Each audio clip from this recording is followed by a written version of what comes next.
to the Committee of the Whole House later. Thank you, Honorable Speaker. Having been our contribution, I invite the mover to reply.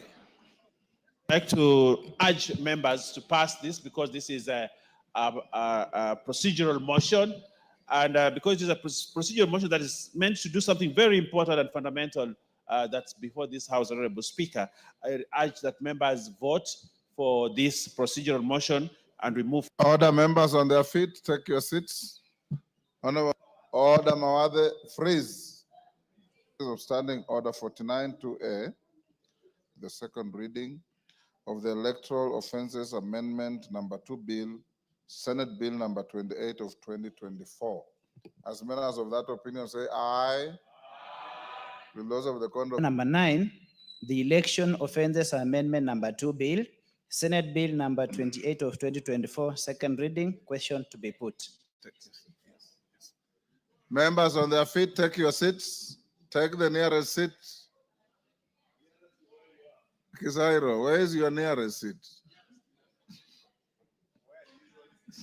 First, consequent upon your decision at order number 8, question, which is that the Election Offences Amendment Number 2 Bill, Senate Bill Number 28 of 2024, be now read a second time. As members of that opinion say aye. Will those of the contrary opinion say nay? The ayes have it. Next.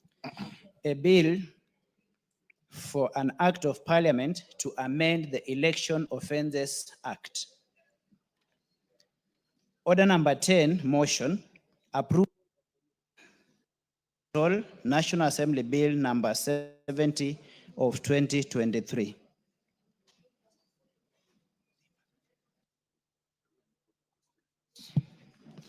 Order, members. Order, Major, take your seat. Freeze where you are. Honorable members, I now put the question at order number 10.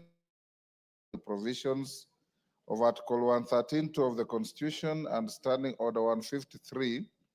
This House adopts the report of the Mediation Committee on the Gambling Control Bill, National Assembly Bill number 7 of 2023, laid on the table of the House on Tuesday,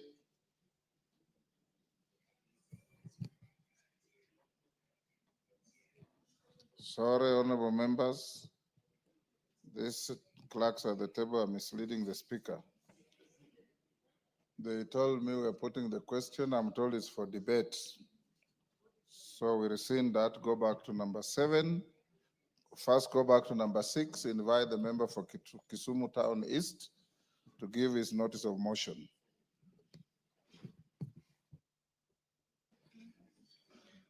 Order number 6, notices of motion. Mr. Speaker, sir, I beg to give notice of the following motion as an expression of concern on the Middle East conflict, that aware that among the rights enshrined in the United Nations Charter on Human Rights is the right to life and self-determination by the people. Cognizant of the fact that the Israeli occupation of Palestine territory in Gaza and the West Bank has been characterized by disproportionate and indiscriminate use of force. Concerned that this has deepened the humanitarian crisis in the region, including destruction of infrastructure, widespread civilian casualties, and willful killing of Palestinian civilians, including children, in the occupied territories by the Israeli army. Noting that these grave breaches amount to war crimes, flagrant violations of international humanitarian law, and crimes against humanity. Concerned that the recent escalation of hostilities between Israel and Iran, including cross-border strikes and retaliatory attacks, threatens to engulf the wider Middle East region in conflict. Recalling that Kenya has previously suffered attacks on its soil as a result of Middle East conflict, including the 2002 attack on the Paradise Hotel in Kampala.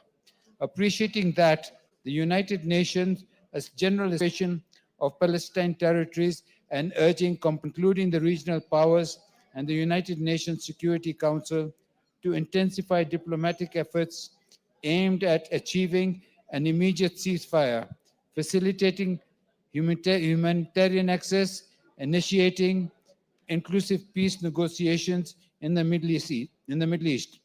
Appreciative of the role of Kenya has played constituting crimes against humanity created by Israel, this House, one, expresses concern over the dangerous escalation of hostilities in the Middle East that has threatened international peace and security across the Middle East and beyond. Reaffirms Kenya's proactive commitment to peaceful resolution of disputes through negotiation, diplomacy, and adherence to the principles of United Nations Charter. Urges all parties to the conflict to protect civilian lives and infrastructure in accordance with the Geneva Convention and the international humanitarian law, to exercise maximum restraint and immediately cease further acts of aggression, including aerial bombardments, missile strikes, and other form of military escalation, and calls on the international community, including the United Nations and the regional powers, to intensify diplomatic efforts aimed at de-escalating and restoration of dialogue and the return to the frameworks of international law. I thank you, Honorable Speaker, sir. Thank you, Honorable Shakil. We'll now go to order number 7. Order number 7, questions and statements.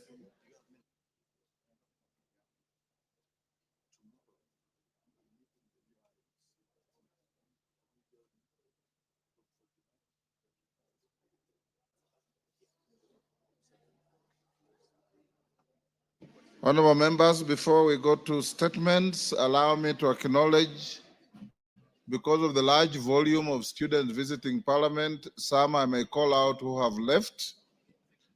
In the Speaker's Gallery, Keringate Primary School from Kuresoi South, Nakuru. In the Public Gallery, Father Toblino Academy from North Hor, Marsabit. Marigu B Primary School from Subukia, Nakuru. Kathera Primary School from South Imenti, Meru. Luak Girls Comprehensive School from Rarieda, Siaya. Mutongwi Comprehensive School from Kitui West, Kitui. Kamirithu Primary School from Limuru, Kiambu. I've been asked by the Honorable Otienda Molo to give him 1 minute to welcome Luak Girls. In the process, welcome all the schools present. Thank you, Mr. Speaker. Mr. Speaker, I take this opportunity to welcome pupils from Luak Girls Primary and Comprehensive School, as well as all the other schools that have been mentioned to this August House. Mr. Speaker, I want the pupils to know that this house is the premier entity that shapes this country.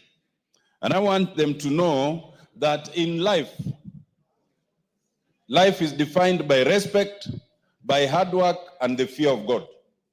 And that as long as you inculcate all three, you will go places, whether it's in this house or in other areas of life. Mr. Speaker, Luak Girls is a very old and prominent girls' school that has produced many, many people who have shaped the life in this country. In the last year's exams, they emerged #1 in the whole of Luak County. And that despite a tragedy that befell them. One of their dormitories burnt down to ashes, but fortunately it did not injure any of the girls because of the good precautions that the school takes. Mr. Speaker, I welcome them here. I urge them to work hard. And the fact, Mr. Speaker, that there are upwards of 60 schools that come to this August House is actually testament that Parliament is still respected in this country. But it also means that we as members of parliament must remember that respect and behave accordingly. But Mr. Speaker, on a different note, in the earlier motion, you had said there's a member who had misled the House. Mr. Speaker, misleading the House is against the standing orders, and it is punishable. Mr. Speaker, I thought you would mention who that member is and then punish accordingly. Thank you, Mr. Speaker. Honorable Member for Siaya, Christine Ombaka, I give you 1 minute. Thank you, Mr. Speaker, for giving me this opportunity to greet the students from Luwak Girls. You don't greet them, you acknowledge their presence. I acknowledge their presence, and I want to encourage them and tell them that the sky is the limit. Anybody can reach anywhere. I never knew that I would be in parliament myself, and they should also realize that they can be in this house in future. I know that Luwak has a good name as a school. It is one of the best national schools that we have ever had. The results are always very good, and I want to tell them that a lot of them can come here and be politicians, apart from being in other professions. You are welcome to, I acknowledge your presence, and please continue to come here to see the debate that is generated here, and how you too, in the schools where you carry out debates, you can emulate what is going on here. Thank you, and we shall see you at the end of the day. Thank you. Thank you. Statements. The first one, member for Suna West, Peter Masara, to make a personal statement regarding the demise of his son. And we give you, like we did, our collective condolences. Thank you, Mr. Speaker. Mr. Speaker, pursuant to provision of Standing Order number 442E, I wish to make a personal statement regarding the untimely passing of my beloved son, Hilary Masese. Mr. Speaker, no parent is ever truly prepared. Raise your voice a bit. No parent is ever truly prepared to bury a child. The death of my son unsettled a sacred order of life, leaving behind a gap that no word can truly fill. Hilary Masese was not only my dear son, but a friend. To many, and a light to our family. Where the loss was deeply personal, the grief was widely shared. I felt that I did not walk this painful journey of 10 months and 17 days visiting ICU alone. Members of parliament visited, called, prayed, and stood with me.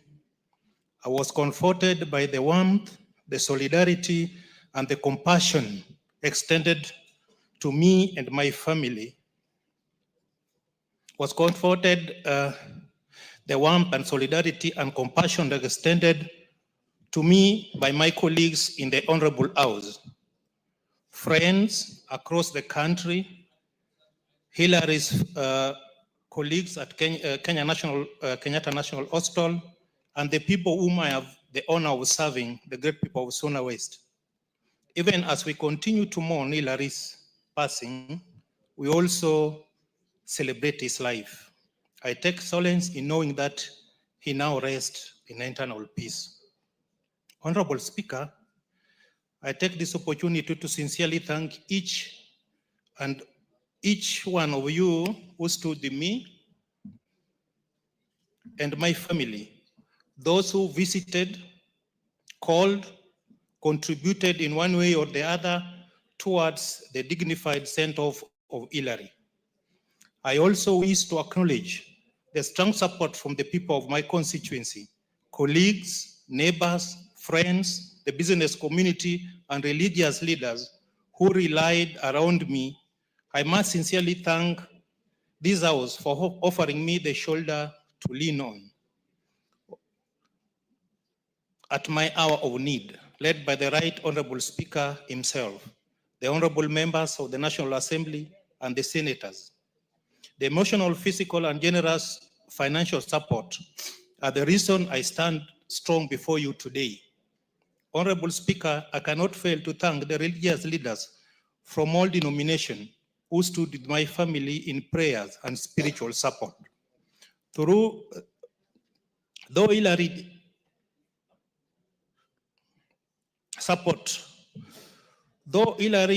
time with us was brief, his impact was lasting. I stand before this house today stronger because of the kindness extended to my family. For every call, every visit, every prayer, every contribution, I say thank you. May Masese's soul rest in eternal peace. Thank you, Mr. Speaker. And by extension, I want to thank our whips who were really mobilized members for contribution. Honorable Ivo Bara, Honorable Pasaris, Honorable Elachi, Honorable Suda, and my committee members, the Committee of Budget Committee and Committee of Administration and Internal Security, and all members. Thank you, Mr. Speaker, and let Hillary's soul rest in peace. Thank you. Thank you, Honorable Peter Masara. Next, Ibrahim Sane.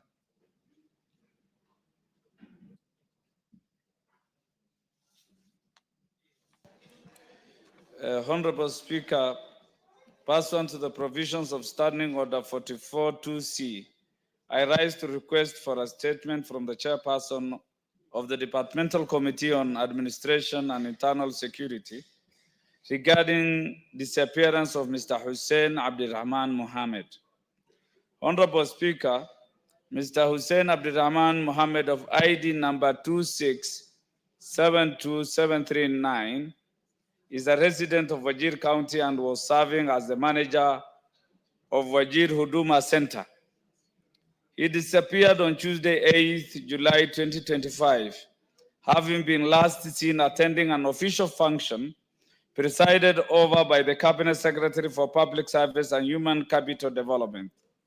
Since the event, he has never returned home, and despite numerous efforts by his family to trace or contact him, his whereabouts remain unknown to date.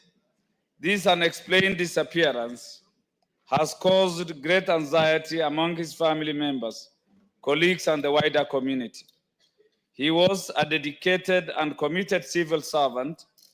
Therefore, his sudden absence raises concern and alarm across the constituency.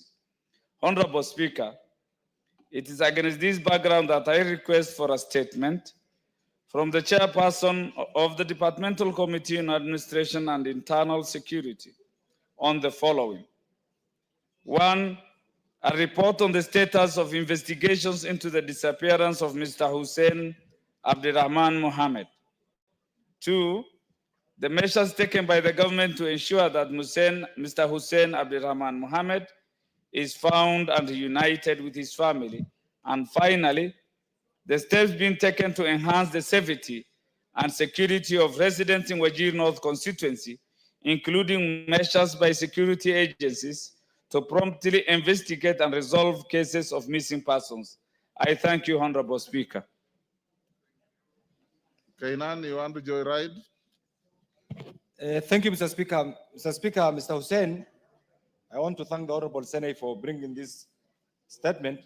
The Speaker, Mr. Hussein Abdirrahman, who is also nicknamed Hussein Moy, is a manager or was a manager of Wajir Huduma Center, very senior officer. Mr. Speaker, to date, almost a month, even the ministry, the line ministry, the department, and all the other concerned individuals in the government have not even attempted to brief the public. Mr. Speaker, in addition to the statement by the Honorable Senate, allow me also to request the chairman, Mr. Speaker, because he's a very senior public servant.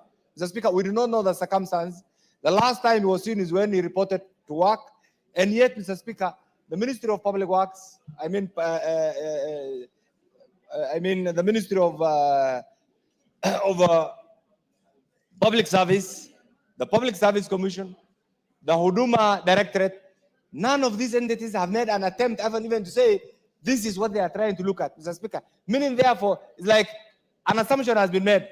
Mr. Speaker, I want to request the chairman, in addition to the statement here, to find out the report that has been made by the family in Wajir, whether that report has been investigated, and if it has been investigated, is it the Wajir police? Is it the Wajir CID? Is it the CID headquarters here? And what is the summary investigation of this officer who has been missing, Mr. Speaker? Thank you, Mr. Speaker. Jeho, 1 minute.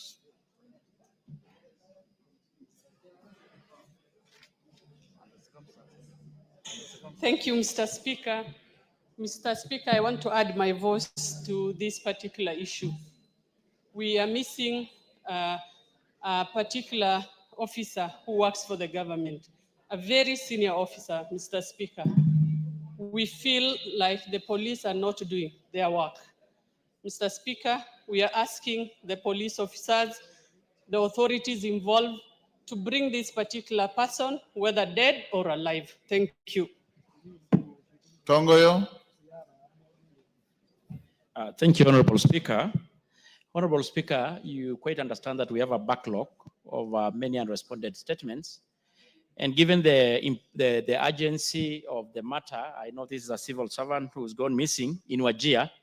And this is the county that we still had the MCA who disappeared or got missed for quite some time. I may not give a comprehensive, Honorable Speaker, but maybe, Honorable Speaker, if you will allow, you give me maybe on Thursday to do a preliminary one as we wait a comprehensive respond. Thursday, next week. Yes. Thank you. There's 1 or 2 members. Naisula, who approached the chair. Naisula. Thank you, Mr. Speaker. I rise on a point of order.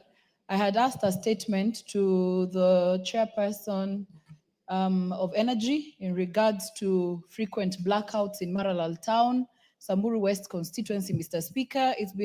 That was before we went on recess. As we speak now, there is no electricity in Maralal for the last 2 days, Mr. Speaker. And even today when it has come back, there's low voltage. Mr. Speaker, I would like the chairperson of energy to respond to that statement and to take this matter very seriously, because the people of Maralal deserve to have electricity and frequently. Thank you, Mr. Speaker. Chair, Energy. Any member from that committee? Majority Leader. There's a protestation from Naisula that she requested for a statement on incessant blackouts in Maralal that has never been responded to for a little while. Can you instruct the chairman of energy to bring a response on Wednesday morning? Yes, Honorable Speaker, I'm aware the chairman and the vice chair are engaged in another meeting with the ministry, both Gekaria and Honorable Aramat, and I will get that information to them. Thank you. Naisula.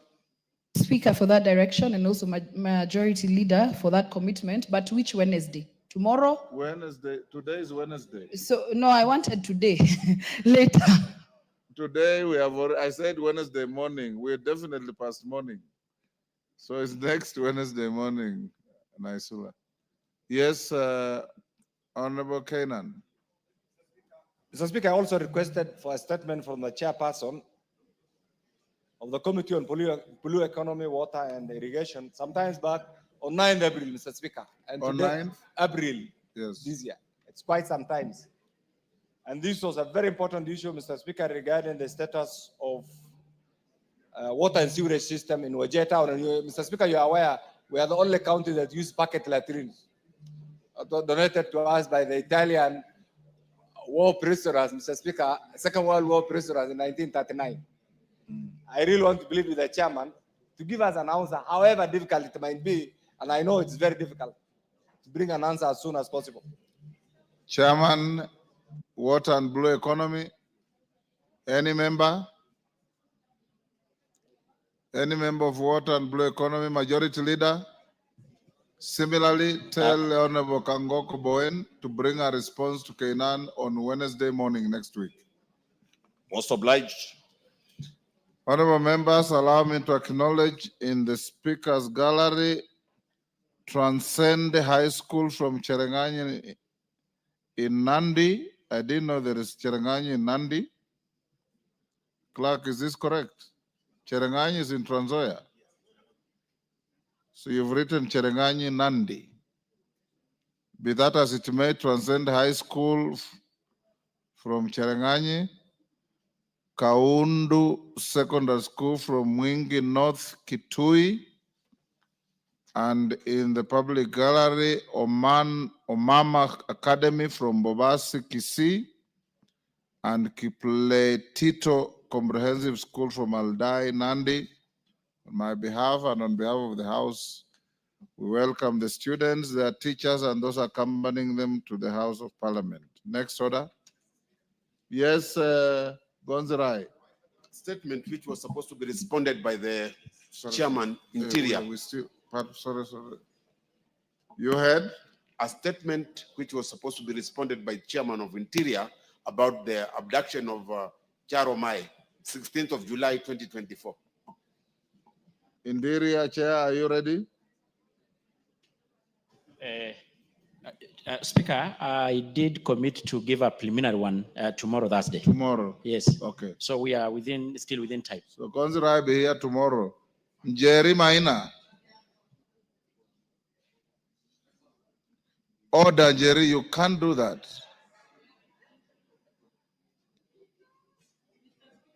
While Jerry is finding her way, Omulher Harun. Yeah.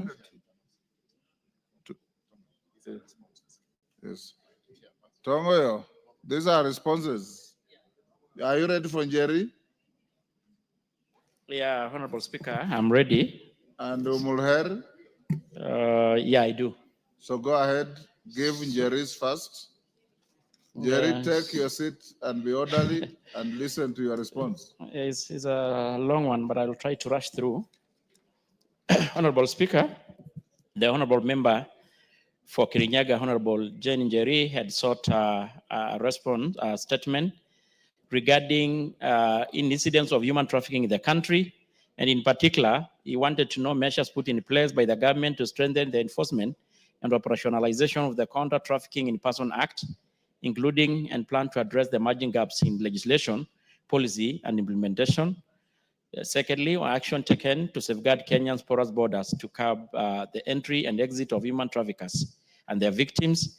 And thirdly, to safeguards established to ensure the safety and the well-being of Kenyans seeking employment opportunities abroad. Honorable Speaker, I respond as follows. In question number 1, Honorable Speaker, the following measures has been put in place to strengthen enforcement and operationalization of the Counter Trafficking in Person Act 2010. The National Police Service actively monitors recruitment agency to prevent the involvement in the human trafficking in collaboration with the Ministry of Labor and the National Employment Authority. The frequent inspections are done to ensure all agencies operate in compliance with established legal and ethical standards. The NPS established the Anti-Human Trafficking and Child Protection Unit within the Director of Criminal Investigation, and this unit works in coordination with the Border Police Unit and other security agencies to identify and dismantle the trafficking network operating across the border points.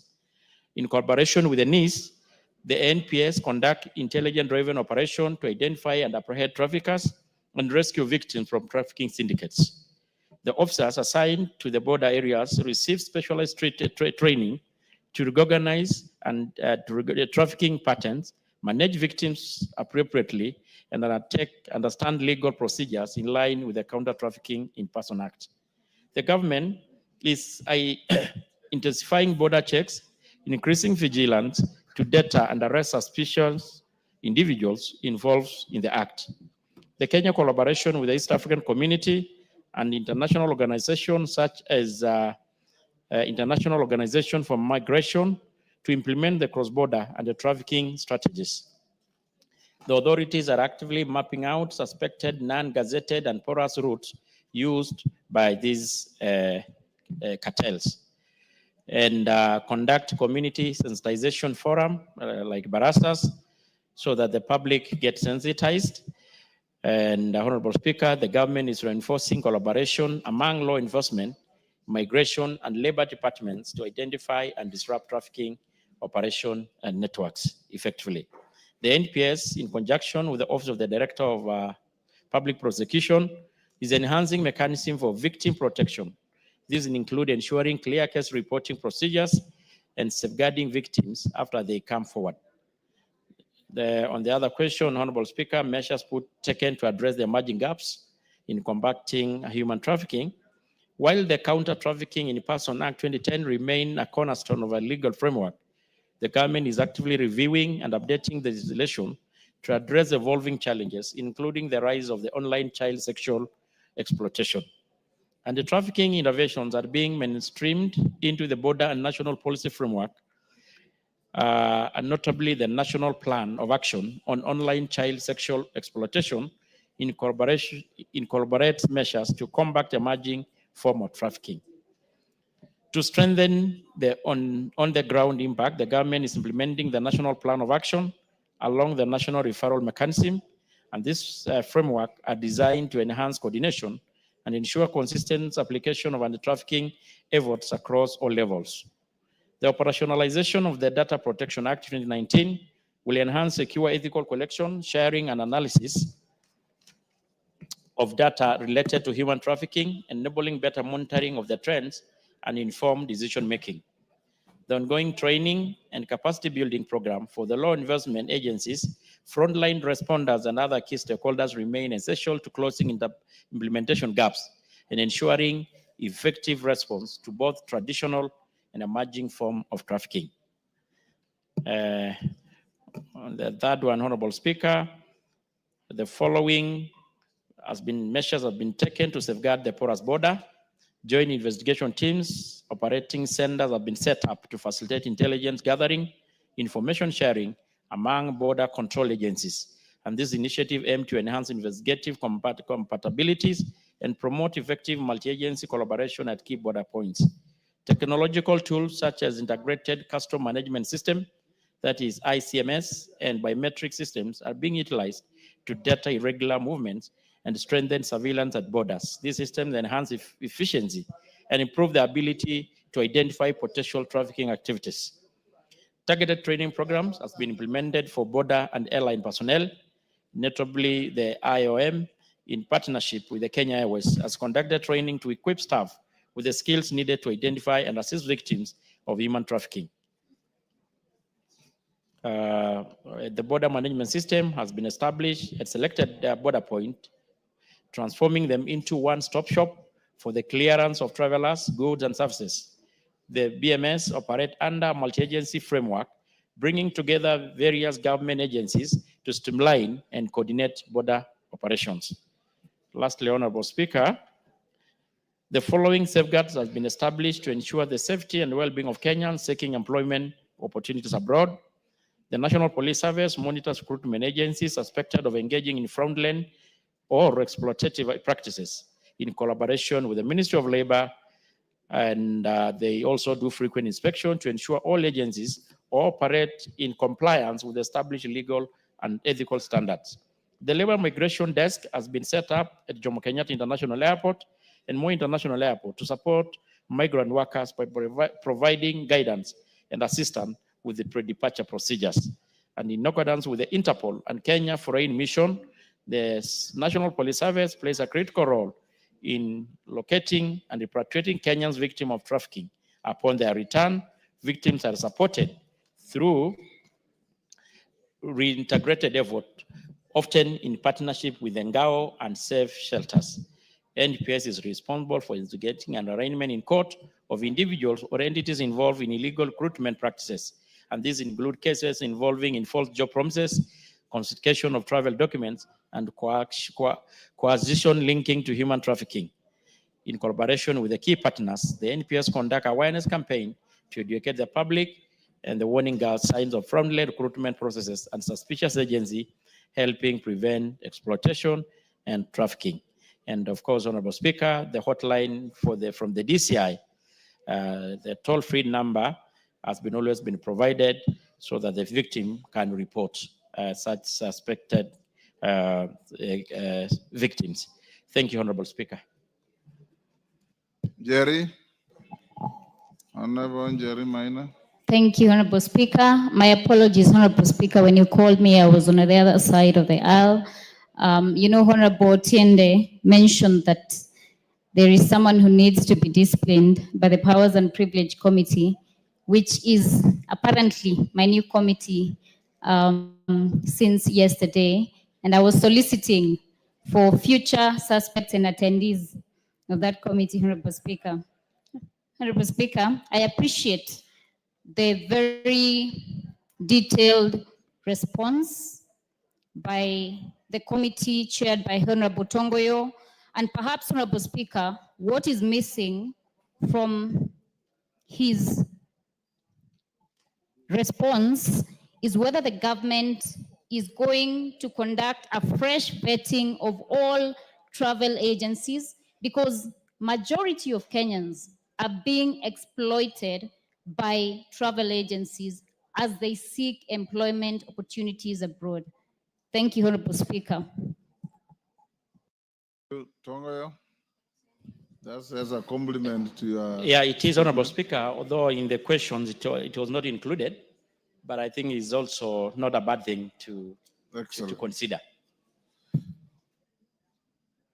Can you now respond to Umulher Harun? Thank you, Honorable Speaker. In regards to the response to Is the Umulher statement, in the House? Yes, go ahead. yeah, the statement being sought by the nominated member, Honorable Harun, regarding the disappearance of one Mr. Abdirizak Mohamed Yale.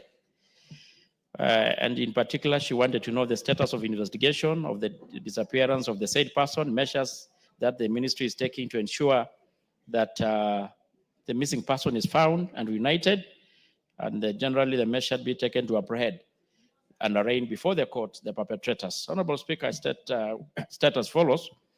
On the 30th September 2023, Mr. Aden Ali reported the disappearance of his cousin, Mr. Abdikazak Mohamed Yale, who indicated that he resided in South Sea area in Nairobi County together with two cousins. On the 29th September same year, he left for work in the morning, leaving behind his cousins who were still asleep. Upon returning home later that day, he found that they were not present. He initially assumed that they had gone to a local Islamic religious school located on the Sugura Road, South Sea, where both taught Islamic religion classes. When the two failed to return home that evening, he became concerned and proceeded to make a missing person report at Nairobi West Police Station via OB number 143009 of 2023. The incident was referred to Akila Police Station, and a missing person description and details were circulated in all border points, police stations, and division within the country via a signal Rev Z0, point ORG 5/2/14, volume 1.1068. Additionally, a request to obtain the call data record of the missing person mobile number was made to the service provider Safaricom to assist in identifying the last contact person that the victim communicated with. From the results, it was established that the victim's phone number was switched off within South Sea area, and the victim had neither called anyone nor received any call on that material day. After the 26 days of her disappearance, the Mohamed Yale returned and stated that on the 29th September, while walking with his brother in Nairobi West area, unknown individuals abducted them by covering their heads with sacks and bundling them into a Probox Matatu motor vehicle, which drove for a short distance before stopping. Then they were then transferred into another vehicle, which took them to another unidentified location where they were reportedly tortured. Hamid claimed he was later given 1,000 and released at a known location within Nairobi with a stern warning not to disclose the incident, what had happened to him. and to leave Nairobi within 3 days. He took a motorcycle to Eastleigh and eventually found his way back to South Sea. Upon further interrogation, he stated that he did not know the whereabouts of his brother, Abdikadir Muhammad Yale. In compliance with the abductor's instruction, Ahmed left for Garissa 3 days after his return and has remained there to date. He indicated that due to the trauma he experienced, he is unwilling to return to Nairobi. Since the circulation of the missing person signal, no information has ever been received to assist the police in tracing the whereabouts of Adhan Nur Hassan. The case is pending under investigation.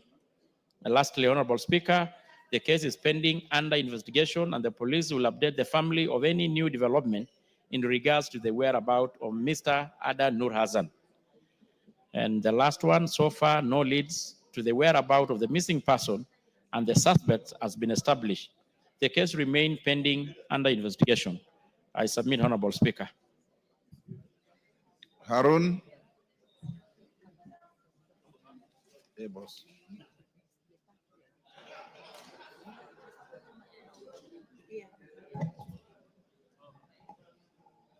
Thank you, Speaker. I also want to thank the chair of the committee. And on behalf of the committee, I appreciate that detailed report. But I'm a bit concerned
National Assembly to reject the bill as amended by the Senate.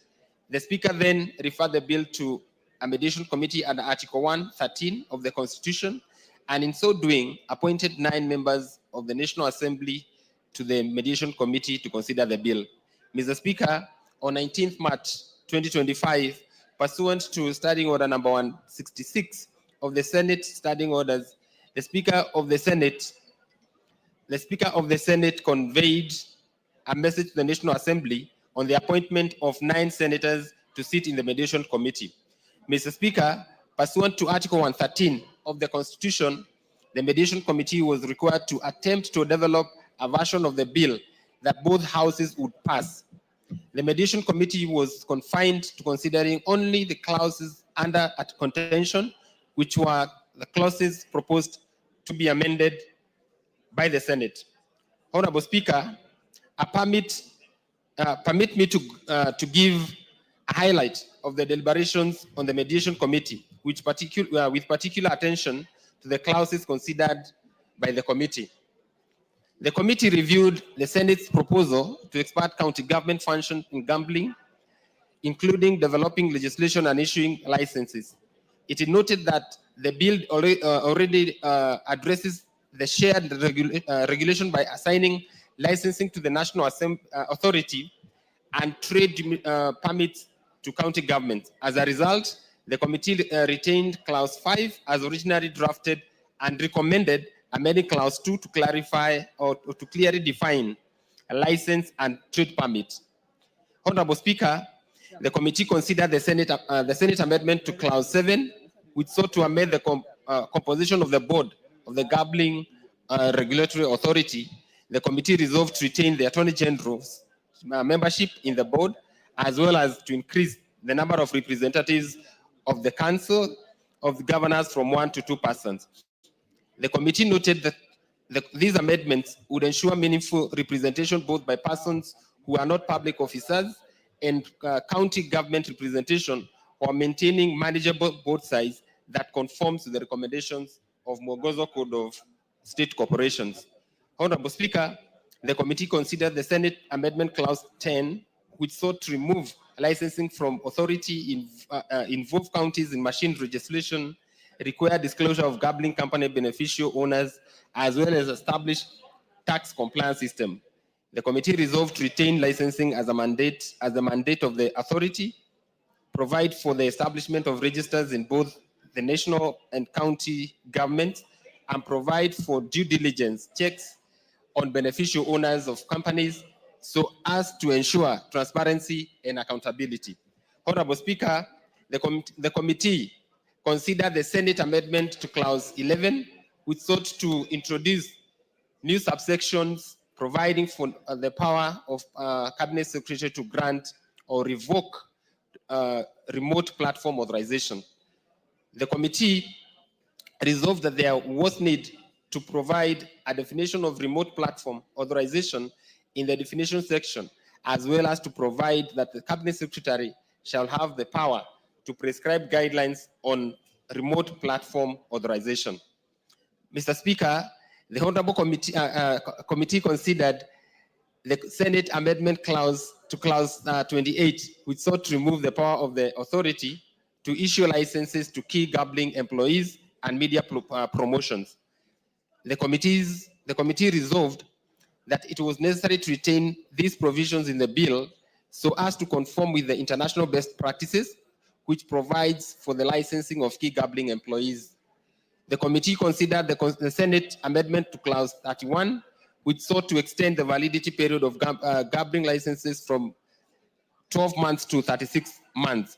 The committee resolved to increase the validity period of an operating license to ensure ease of doing business and to align the bill with National Lottery Act number 20 of 2023, which provides for 7-year license for annual lottery operator. Honorable Speaker, the committee considered the proposed new clause 57A, 63A, and 66A and 82A, which sought to introduce lottery tax, betting tax, gaming tax, and prize competition tax, respectively. the committee noted that in terms of Article 109, sub-Article 5 of the Constitution, a money bill may be introduced only in the National Assembly. The committee further noted that in as much as the bill proposes to repeal the existing betting, Lottery and Gaming Act, Clause 121(6) of the bill provides that the provisions of betting tax, lottery tax, gaming tax, and prize competition tax shall continue to be in force. The committee therefore resolved that the new clauses as proposed by the Senate should not be part of the bill. Honorable Speaker, the committee considered the Senate amendment to clause 64, which sought to reduce the minimum amount of a single bet in a casino machine from 20 shillings to 1 shilling. The committee noted that the amount of 1 shilling as a minimum bet amount was not practical, noting that this would be seen as an encouragement to gambling, and further noting that the intention of bill was to regulate gambling and so as a social vice. The committee therefore resolved to retain the minimum betting amount of 20 shillings as contained in the bill. The committee further considered the Senate amendment to clause 66, which sought to provide that in addition to the authority, the county government shall also ensure that their officers are present in casinos for purposes of ensuring compliance. The mediation resolved to retain clause 66 as contained in the bill to ensure that the responsibility for financial reporting and anti-money laundering compliances rest with the national government as provided in law. Honorable Speaker, the committee considered the Senate amendment to clause 69 and which sought to provide that an online gambling transaction shall commence at the time of deposit of money into the gaming account and shall conclude at the time withdrawal of money from a gaming account. The committee resolved to carry amendment as proposed by the Senate, noting that the amendment was in alignment with the provisions of Excise Duty Act, Cap 472. Honorable Speaker, the committee considered clause 71, which sought to reduce the penalty for the offense of permitting online gambling for an amount of less than 20 million from above 5 million shillings to 50,000 shillings, to above 50,000 shillings. The committee noted that while a fine of not less than 5 million may be too punitive, a lower limit of 50,000 may be too lenient, given the substantial profits realized in the online gambling sector. The committee therefore resolved to amend the bill to provide for a penalty of 3 million shillings. The committee considered further the amendment of clause 79, which sought to remove the requirement that a foreign gambling operator be licensed in Kenya. They must intend to carry on the online gambling businesses in Kenya, as well as exempt foreign gambling operators from the requirements for licensing at gambling security as contained in the bill. The committee noted that allowing foreign gambling operators to apply for licenses would lead to increased revenue for the authority in the form of license fees paid by the foreign gambling operators, but such gambling operators would be required to comply with the provisions of the Act Cap 486 in relation to the legislation of foreign companies. The committee therefore resolved to retain the requirement of gambling security in respect of foreign gambling companies or operators. Honorable Speaker, the committee further considered amendment to clause 87, which sought to remove the restriction of gambling advertisement between 6 a.m. to 10 a.m. unless it is done in a live sporting event. The amendment further sought to reduce the penalty for the offense of contravening the provisions of the advertisement of gambling from 20 million to 1 million shillings and imprisonment from 20 years to 1 year. The committee noted that the objective of the restriction on the hours of gambling advertisement is to discourage gambling, which is a social vice. Removing restriction from the bill would lead to the unregulated advertisement airtime on television, which would subsequently increase the social vice. The committee further noted that the penalty proposed by the Senate for contravention of the gambling advertisement is too low. The committee therefore resolved to retain the provision as contained in the bill. Mr. Speaker, the committee reviewed the Senate's proposed clause 117A to restrict gambling premises operating hours to between 10 p.m. and 5 a.m.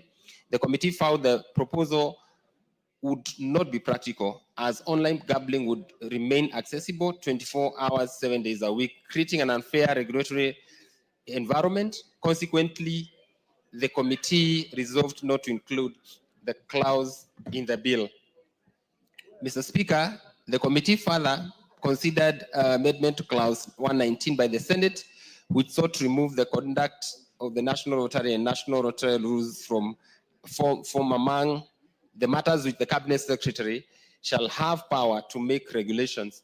The committee noted that the bill seeks to make the gambling regulatory authority the main regulator of all gambling activities by empowering it to set standards and norms.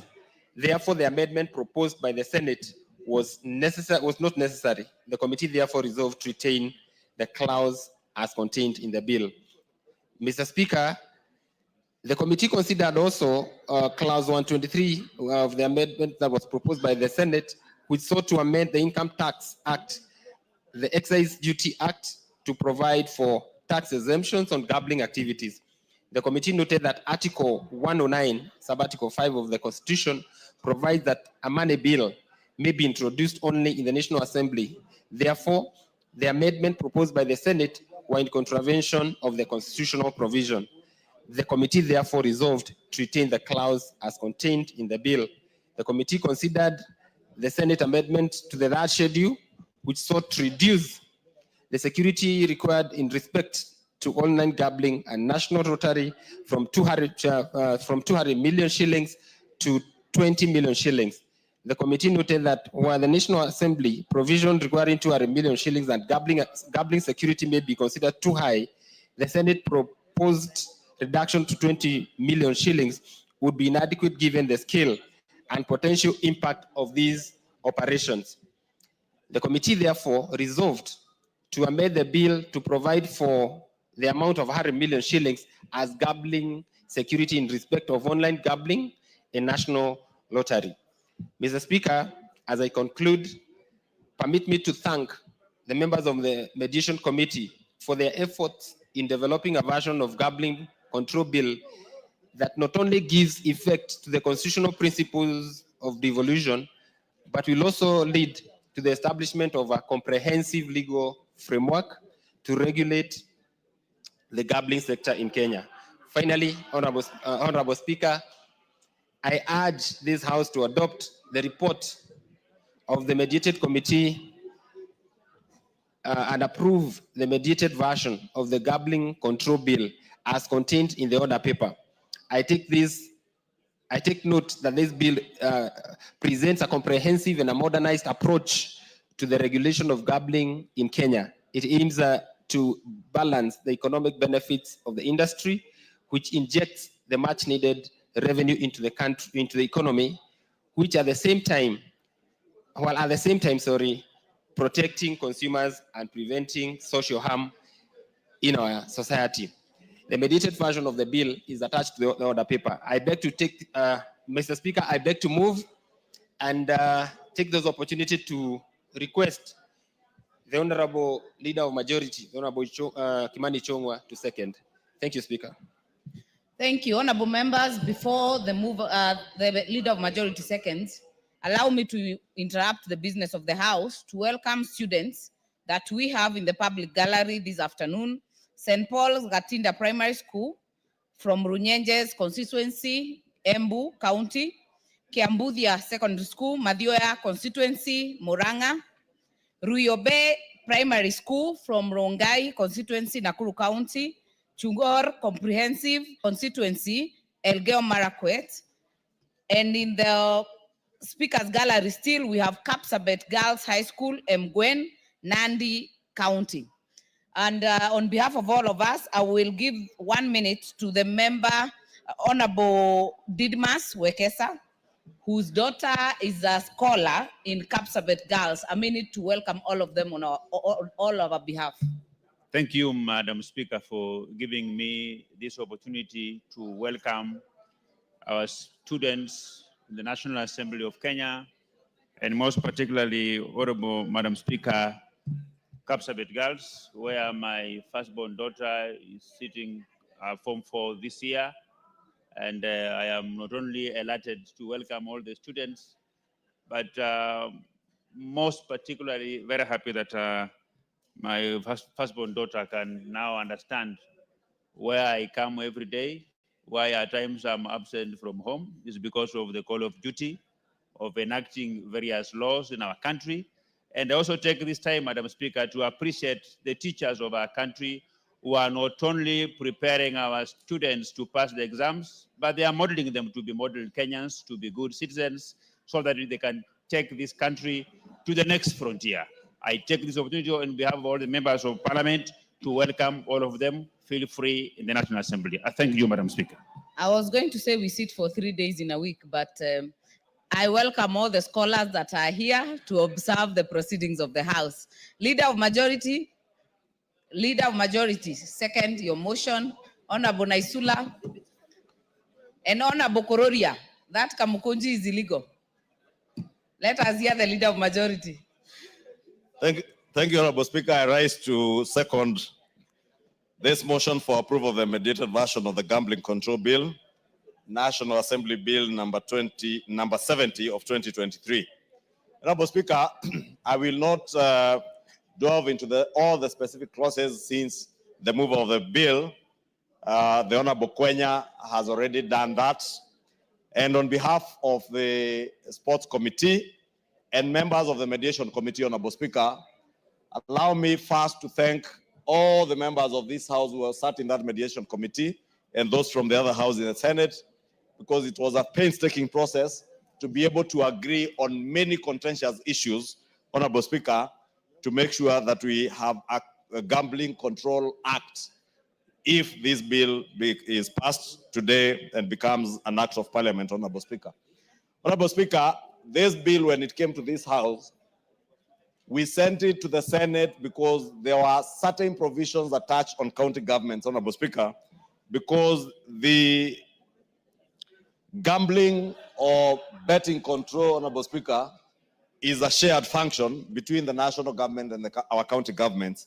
And therefore, in line with the fourth schedule of our constitution, we had to send this bill to the Senate. They amended quite a number of clauses, some that touch on money bill effects, or some clauses that made the bill to have the money bill, some clauses that had a money bill effect. And when they came, we rejected them, and those are some of the issues that occasioned the mediation process. I'm glad that the mediation committee between the two houses was able to agree and removed all the clauses that touched on taxation and anything that had the money bill effect, which in line with our constitution and our own standing orders and those of the Senate, anything that has a money bill effect, in line with Article 114 of our constitution, can only be done by the National Assembly and not the Senate. And I must thank the mediation committee, because when they were able to sit together, they were able to agree and remove all the clauses that touched on money bill and those that touched on taxation. And I'm happy, Honorable Speaker, that many of those issues, again, were addressed during the finance bill debate, and we were able to enact many of the provisions that would otherwise have been carried in this bill that had tax measures in the finance bill, which is now the Finance Act of 2025, Honorable Speaker. Honorable Speaker, there are also amendments, especially to clause 79, was it 76 or 79 and 74, Honorable Speaker? I will get it shortly, that touched on certain statutory provisions. Honorable Speaker, provisions under clause 79, 82A, and clause 40 and 29 that were being amended by this bill. Honorable Speaker, some of the provisions touch on statutory provisions that the Senate again had sought to exclude certain companies, especially those that are engaged in online gambling, from statutory provisions. Statutory provisions, Honorable Speaker, some that require that any person who is engaged in gambling business must be domiciled in Kenya, must have a bank account in Kenya under the purview of the Central Bank of Kenya, must deposit security bonds or bank guarantees or an insurance bond to be able to safeguard the interests of the people who are gambling, Honorable Speaker. And some of the measures that Senate had taken was to remove some of those statutory provisions, Honorable Speaker. And I'm happy that during mediation they were able to agree and only allowed the exemption of clause 29A on the question of licensing for those who are engaging in the business of online gambling, to allow them not to necessarily have local shareholding, because the exemption was to allow, or rather the law required that any person who is licensed to offer gambling or betting activity under the Act, that person must be a body corporate in which a minimum of 30% of shares under this Act are either, it must be a body corporate in which a minimum of 30% of the shares are held by Kenyan citizens, Honorable Speaker. And I'm happy, Honorable Speaker, that that particular provision, the mediation committee was able to agree that if you engage in online business, you do not necessarily need to have shareholding, local shareholding, as was required under the Act. And that is the only exemption that the mediation committee has agreed on. Otherwise, Honorable Speaker, the other measures that the Senate had put in exempting people who are doing online gambling from the statutory provisions of having security bonds, bank guarantees, insurance security bonds, those have now been restated. Because, Honorable Speaker, those things are not just there for the sake of having them there. They are there to protect the public. Because it's very easy, Honorable Speaker, for someone doing business online to collect money from Kenyans under the pretext of gambling or betting, then end up paying nothing and walk away with their money. And therefore, it is important that anybody who is licensed is required to deposit a security guarantee, a bank guarantee or an insurance bond that will ensure if you incur any liabilities, the people of Kenya, the betting public, are protected against such liabilities, Honorable Speaker. And I must thank the committee that they were able to agree on some of those otherwise very offensive provisions. And Honorable Speaker, at the time they were in mediation, members will remember the issue that was raised in the country of online gambling and the danger that gambling and betting is taking, especially our young people, through. And those like Honorable Kahangara and Honorable Tongoyo, who sit in the Security Committee, will tell you that whatever measures BCLB or the Betting and Licensing Control Board is doing are not adequate. And therefore, unless and until we have an operational act of parliament that will ensure that we also discourage our youth from engaging in irresponsible betting and gambling, Honorable Speaker, we risk making our young people believe that you can be rich by engaging in gambling and betting without engaging in any productive economic activity, Honorable Speaker. And Honorable Speaker, those of us who confess the Islam faith will bear me witness that even in their faith, they don't believe in gambling because they believe in hard work. And even in the Christian faith, those of us who are Christians, we believe in people working and earning a living out of productive economic activities, Honorable Speaker. And therefore, we must have laws like this that discourage irresponsible gambling. It is okay to gamble and bet as a pastime, but it cannot be, Honorable Speaker, that every day of your life, all you do is to gamble and bet. It cannot be usual, Honorable Speaker, that many radio stations and TV stations, Honorable Speaker, were free to encourage the public to bet from as early as 5 a.m. There are radio stations that were running programs encouraging Kenyans to bet and gamble. We have seen young children, college students, commit suicide because of betting. They have gambled their money away, their school fees. Some gamble their subsistence allowance from their parents and from the Higher Education Loans Board, and they end up destitute, slip into depression, and end up, Honorable Speaker, some committing suicide.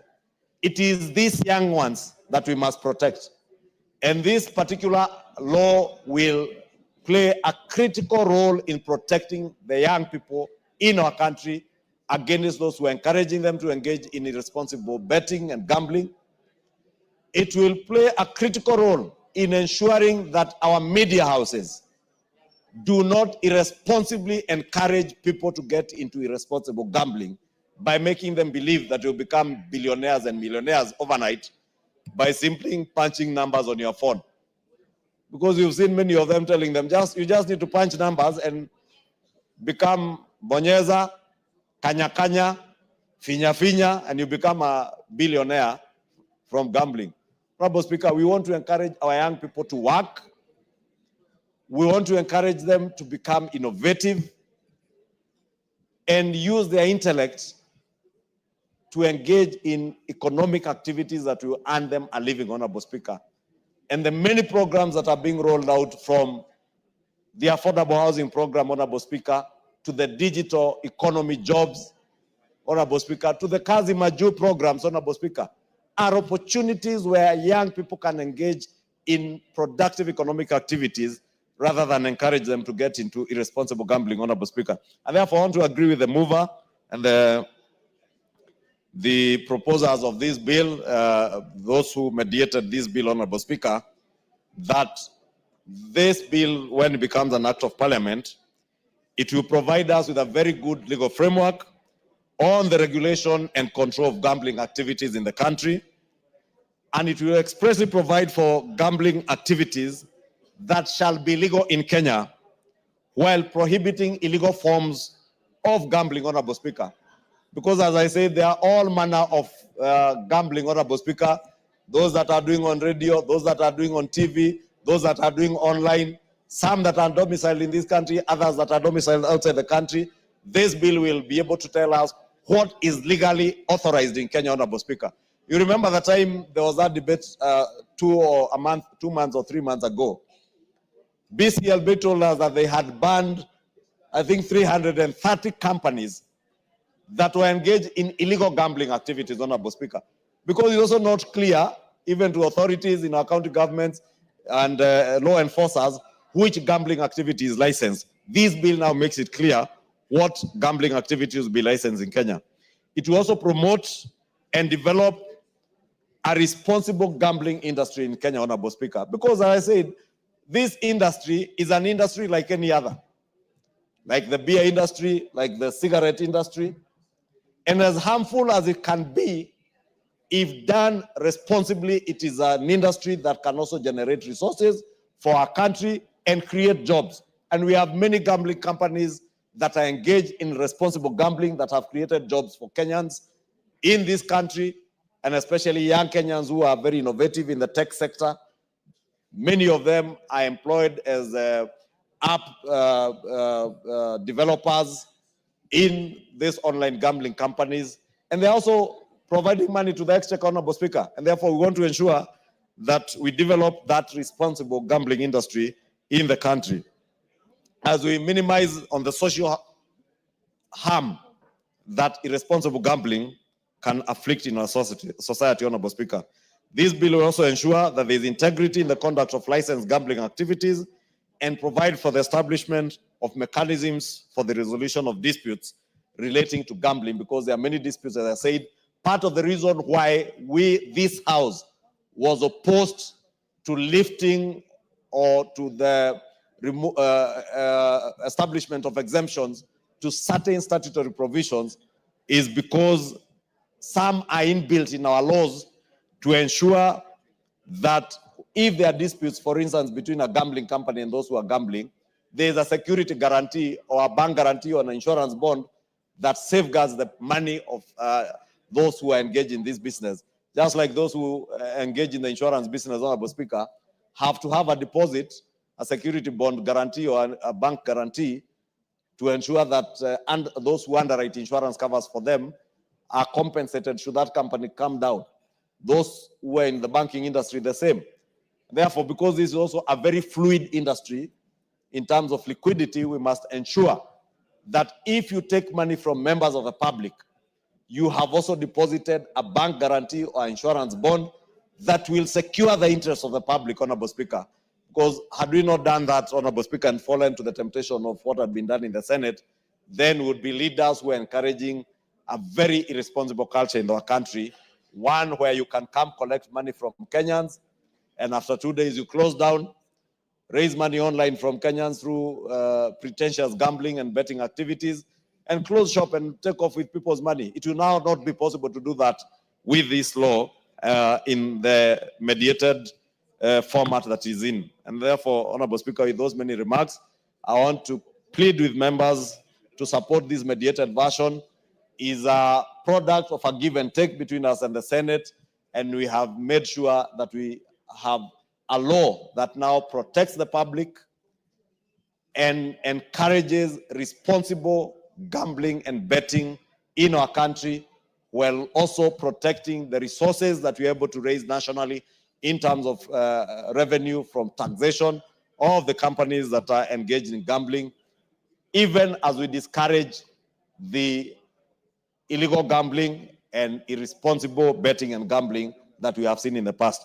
And therefore beg to second and urge members to support this bill. Thank you, Honorable Speaker. Very well. I therefore propose the question that pursuant to the provisions of Article 113(2) of the Constitution and Standing Order 153, this House adopts the report of the Mediation Committee on the Gambling Control Bill, National Assembly Bill number 70 of 2023, laid on the table of the House on Tuesday, 1st July 2025, and approves the mediated version of the Gambling Control Bill, National Assembly number 70 of 2023. Honorable members, before I give any, what is out of order, Majority Leader? Honorable Speaker, the Honorable Irene Kasalu, yesterday when you were on your feet, she was walking out of the chamber. Again today, Honorable Speaker, when you were on your feet, the Honorable Irene Kasalu again was walking out of the chamber. I think we will need some refresher course. For At least today she was able to freeze when we raised it, Honorable Speaker. But just to advise Honorable Irene Kasalu that when the Speaker is on her feet, please remain in your position or freeze at the point where you Honorable Kasalu, you also don't have to freeze when the Majority Leader is on his feet. It is also okay to freeze when the Majority Leader is on his feet. Honorable members, before I indulge members, allow me to recognize we will keep doing this because of the number of children that we are receiving in this plenary.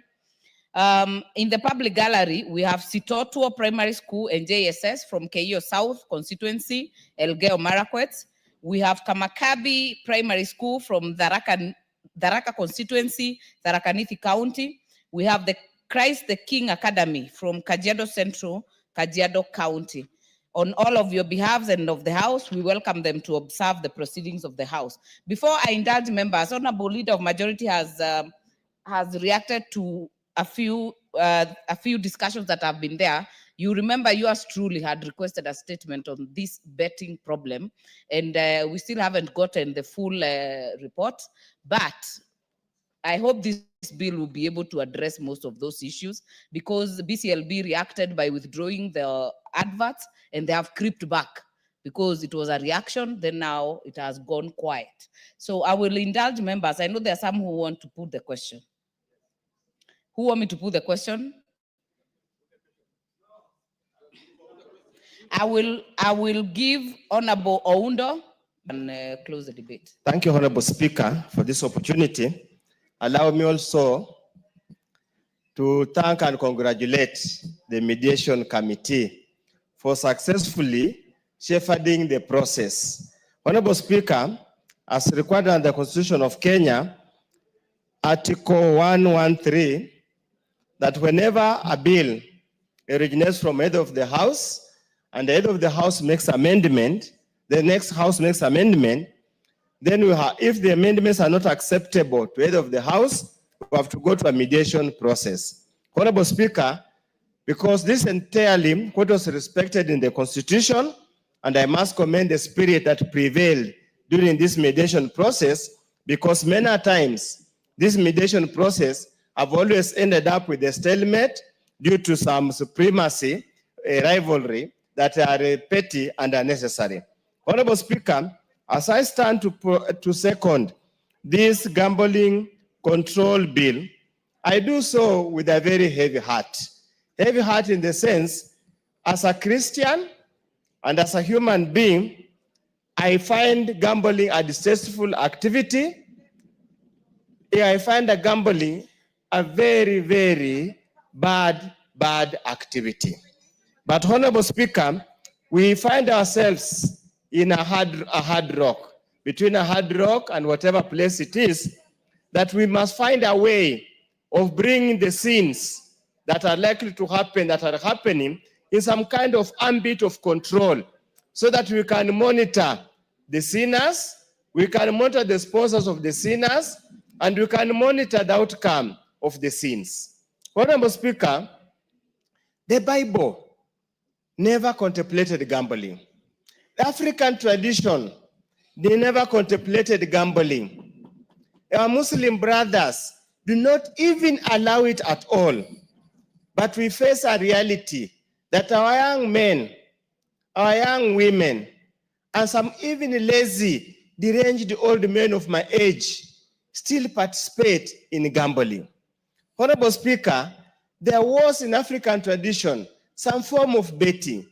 And our betting, Honorable Speaker, you might not understand because you are fairly young, involved a very complicated traditional way of doing it. We would put our two separate fingers and then we hit in between here and we bet who will win a fight, who will win the right to dance with the most beautiful girl in a party. That never involved any monetary. It was not addictive.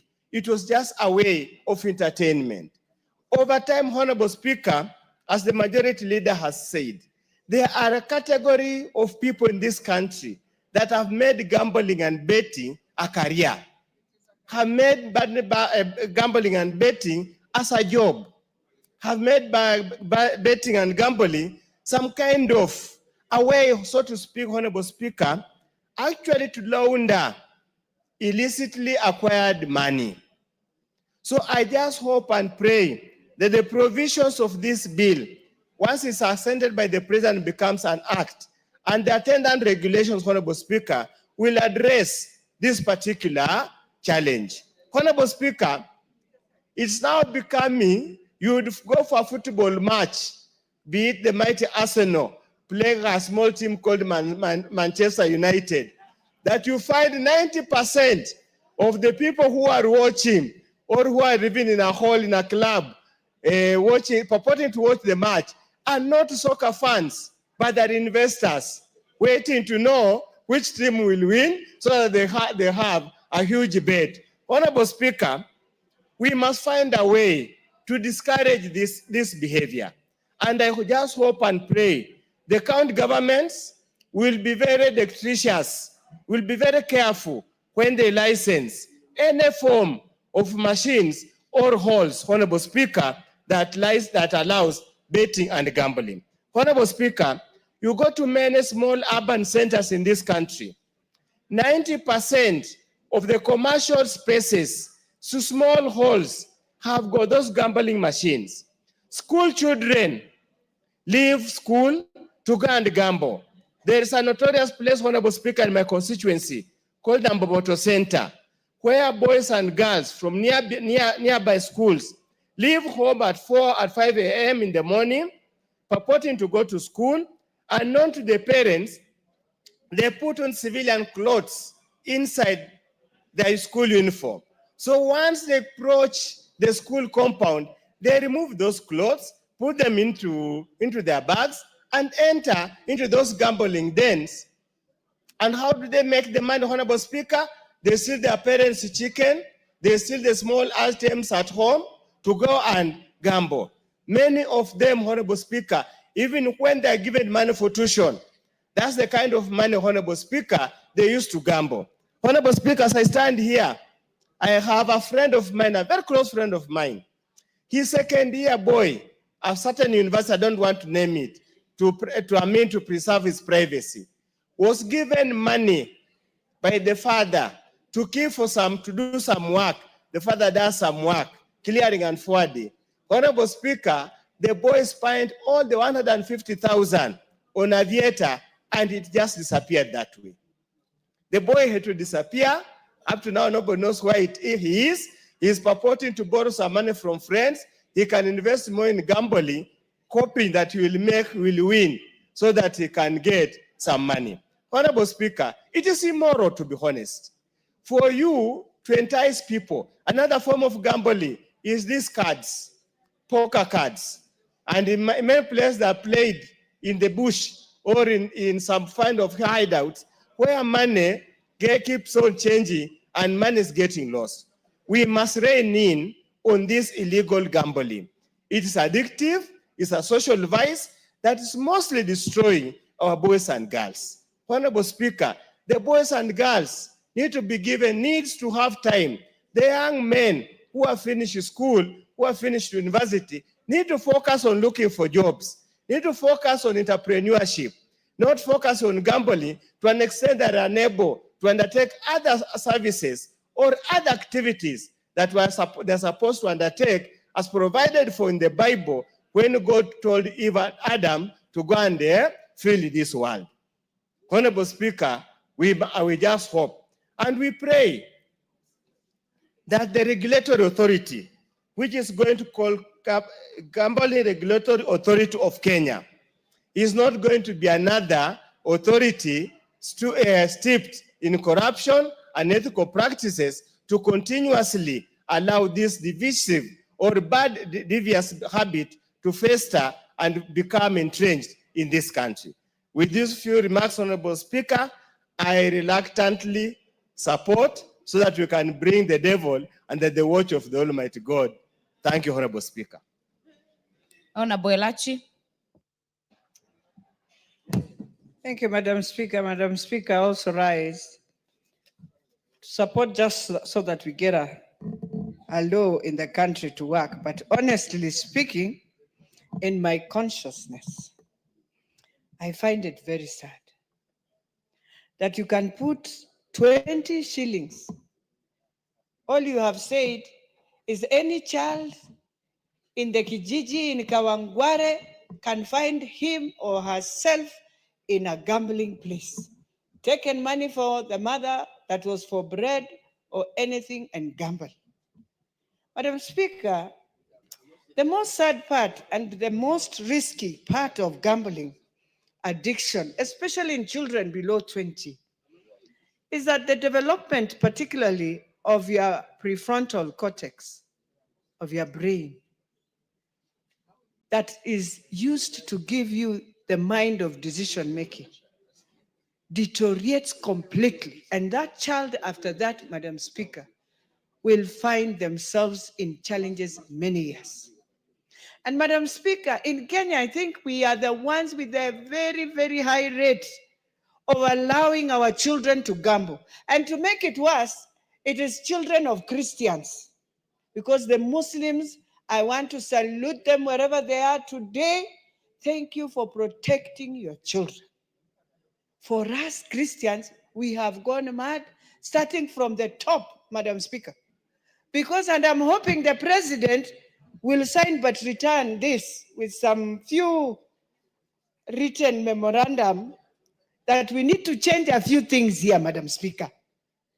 So that first of all, a player in an online gambling activity, it shall not be bet on amount of less than. Now, what is 20 shillings, Madam Speaker? It should be 50. so that we remove the young people from there, because getting 50 will be a bit hard. And Madam Speaker, it's like these people are so powerful that they can convince government until a bill can be sized into what they want. It is wrong. These are the things we were saying. It is wrong in what we are doing to our young people. Madam Speaker, the other thing is depression. When a young person loses, first of all, he gets into anxiety. He tries and gets into a secrecy thinking, oh, next time I can win and I can win. And he continues losing. The next thing, he's in depression. The next thing, he's in a suicidal ideation, which is the most sad thing. And many have died because of that. And now we are here again. We have said we have mediated. This is a bill, Madam Speaker, that should come back with the statement you asked, that we can amend a few things here without joking, especially as mothers, without joking with our children. Madam Speaker, then the other thing is it's a financial literacy, that management.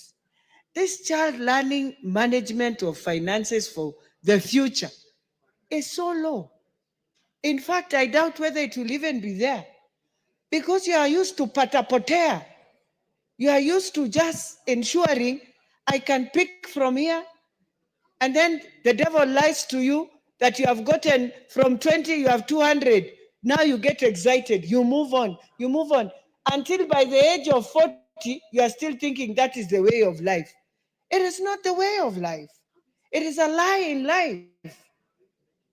But this is what we have made our country to be. And so God forbid and God help Christians. Because many things that our children are going through and suffering are Christian children. And so for me, Madam Speaker, today, while I can see now we've created the authority, we've brought in an authority, Madam Speaker. Then we have brought in the tribunal. Haven't we created more spaces of corruption? Now even the ones who we want to close from this gambling, we have given them space to gamble well, because they will just be running to the tribunal, running where you just give money and you continue. This is what I want to tell my president today. You're a president who believes in the Bible, and you know what is good and what is bad for a country, and especially for the young, a generation that we have to raise. I want to plead with you, my president. This bill we are passing for gambling will not affect our Muslim brothers and sisters. Their Quran is clear. This is wrong to do, and therefore they follow. It is coming to affect us and our children. I plead, we need to put an age limit on gambling in Kenya. Just the same way we've put an age limit in alcohol. That age limit, 21, should go to gambling also. And also ensure the price, the gambling fee is not 20 bob, but at least 25, 50 shillings, 30. Better. That way, even people will see we are very serious in ensuring young children are unable to gamble, Madam Speaker. With those few remarks, Madam Speaker, I beg to support. Very well. Honorable James Nikau, member for Seme. Thank you, Madam Speaker. Madam Speaker, gambling is a bad thing. But we put laws to regulate bad things. So on that basis, I'll actually support it. That is why we need the law to control gambling. But I support it for one main reason, that the committee has attempted to look at areas where we have problems, like the effect on tax, the effect on money bill, the statutory provisions of who own it, and that they must be locally based, that the shares must be local, and very importantly, Madam Speaker, that in online gambling, we have put that there has to be security guarantees. I think that is important. Madam Speaker, but the biggest problem we really have with this, as we'll support it, is the effect it has on young people. Gambling is addictive exactly like any other drug. The impact on the mind is exactly the same as other drugs. And worse still, when it has had an impact of you, it drives people directly to use of drugs. Therefore, we really have to look at that. And Madam Speaker, the other one is the issue of media houses. Media houses are very powerful tools on shaping the perception in public, on public education, and changing the conduct and the beliefs of the public. And their job is public education. If now they also are allowed to get into gambling, that's a problem. At least the committee has looked at that. Now, Speaker, I'll support, but I think we need to amend this in 6 months in just 2 areas. We must put an age limit to gambling and put the sanction on the operators who allow young people to gamble. And 2, put a limit onto how much you can actually put in gambling so that we actually try to cut it away from young people. With that, Madam Speaker, I support. Honorable Naisula, not in the house. I will therefore, because there is no more interest on this, I don't have you on my record. Where are your cards? I don't have any other person apart from Naisula on my screen. What is happening? Honorable Zamzam. Thank you. And asante sana Mheshimiwa Spika, na mimi niweze kuzungumzia kwa mswada huu ambao umeletwa kuweza kuregulate kamari. Mheshimiwa Spika, Mheshimiwa Spika, mimi nataka niweze kumsupport ndugu yangu Kimani Ichung'wah kwa yale ambayo amezungumza leo katika bunge hili. Mheshimiwa Spika, kamari hata katika vitabu vyetu vya dini zote nimeona ni katika vitabu vyote vinakataza kucheza kamari, ni haramu. Lakini pia Mheshimiwa Spika, tumeona maisha ya watoto wetu, hasa hawa watoto wetu wa shule, maisha yao inaenda ikiharibika. Watoto wamekuwa wezi, mtoto anaingia kwa nyumba, naiba 100, naiba 200 ya mama, anaenda kucheza kamari. Mheshimiwa Spika, tumeona watoto wanabeti mpaka hizi mambo ya mpira, na niweze kumwelezea Mheshimiwa Undo kuwa Manchester sio timu ndogo. Kwanza inatupa ari sana ndani ya Mombasa, tuna watoto wetu ambao wanacheza mpira. Manchester sio timu ndogo, niweze kumrekebisha. Pengine Arsenal ndio timu ndogo. Lakini Mheshimiwa Spika, nikirudi kwenye kamari, watoto wetu wanaingia kwenye betting za mpira. Unaona mtoto yuko na visimu ama amekimbia kando kwa jirani.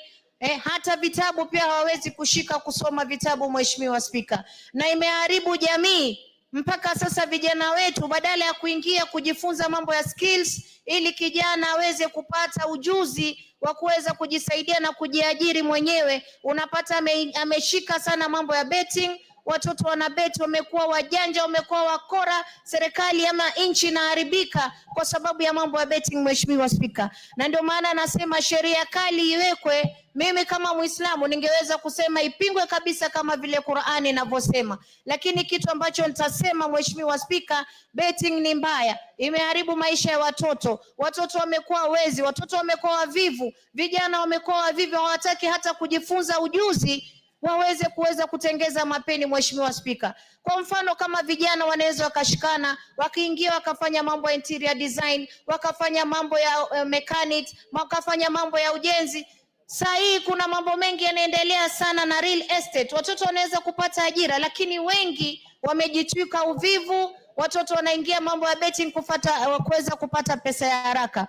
Na hata hao walioleta betting sijui walifikiria nini, kwa sababu mimi na uhakika watoto wao hawachezi huu mchezo. Wameweza kuwazuia. Ni kama vile tunaona masimu za rununu, yule ambaye ameweza kutengeza watoto wake wenyewe ameweza kukiri kwenye public kuwa watoto wake hawana simu ya rununu, lakini watoto wa wenzake ndio wanatumia. Unapata kila wakati mtoto ana scroll, hana time ya kushika vitabu, hana muda wa kushika vitabu kuweza kusoma. Watoto wameharibika, dunia sijui inaenda wapi, Mheshimiwa Spika. Ingekuwa ni uwezo wangu mimi Mama Zamzam, ningeweza kupinga kabisa hata ifutiliwe mbali katika taifa hili. Mheshimiwa Spika, watu watafute biashara zingine za kufanya kando na kuingia katika mchezo wa kamari, ni pata potea, munaibia Wakenya tukiona hivi. Alafu siku hizi wameweka katika ma radio stations, wameweka katika matelevisheni, mchana peupe wanaweza kuadvertise, watoto wanaangalia, oh, pika box, sijui fanya nini, fanya yote hiyo ni kamari. Mheshimiwa Spika, mimi ningeomba kwanza itolewe katika matangazo ya matelevisheni na maredio, mwenye kutaka kufanya betting iwe umri fulani ambao anaweza kuwekewa, japokuwa mimi hata umri wa mume wangu siwezi kubali aende kufanya betting. Mheshimiwa Spika, hiyo ni kupoteza mali, ndani ya nyumba na ni kujitwika uvivu ndani ya nyumba. Kwa hiyo Mheshimiwa Spika, kwa sababu ya wanafunzi wetu, watoto wa shule na wale ambao bado wako kwenye macollege, mimi naomba hii sheria iweze kupitishwa ili tuweze kuregulate, tuangalie tunaweza kuprotect vipi jamii yetu na watoto wetu. Mheshimiwa Spika, kwa hayo machache, asante sana Mheshimiwa Spika. Mover to reply. Thank you, Speaker, for this opportunity. I wish in a very special way first to thank all the members who have contributed to this special motion on mediated version of the gambling bill. And Madam Speaker, as you realize, many members have quite enriching proposals, and because legislation is a work in progress and is continuous, given the emerging trends and issues, they have an opportunity in 6 months maybe to bring an amendment and maybe to follow through the relevant ministry while they be doing the regulations. Madam Speaker, I beg to reply and request putting of the question to be deferred pursuant to the provision of Standing Order number 53. I thank you, Speaker. Very well, we shall defer the putting of the question as requested by the mover. Next order. Order number 11, Committee of the Whole House. Order, members.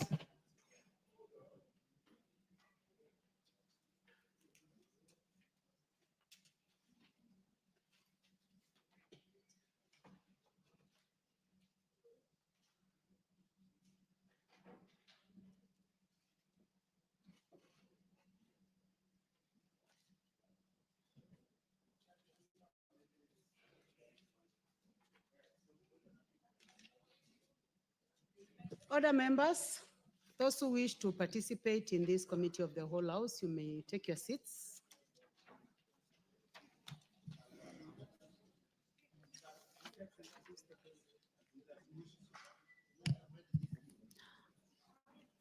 Honorable members, you are considering the Equalization Fund Appropriation Bill, National Assembly Bill number 21 of 2025. Clauses 3, 4, 5, 6, and 7. I propose the question that clauses 3 to 7 be part of the bill. There be no amendment. I put the question that clauses 3 to 7 be part of the bill. Will as many as of that opinion say aye? Will as many as of a contrary opinion say nay? The ayes have it. Schedule. I propose the question that the schedule be the chairperson. Thank you, Madam Chair.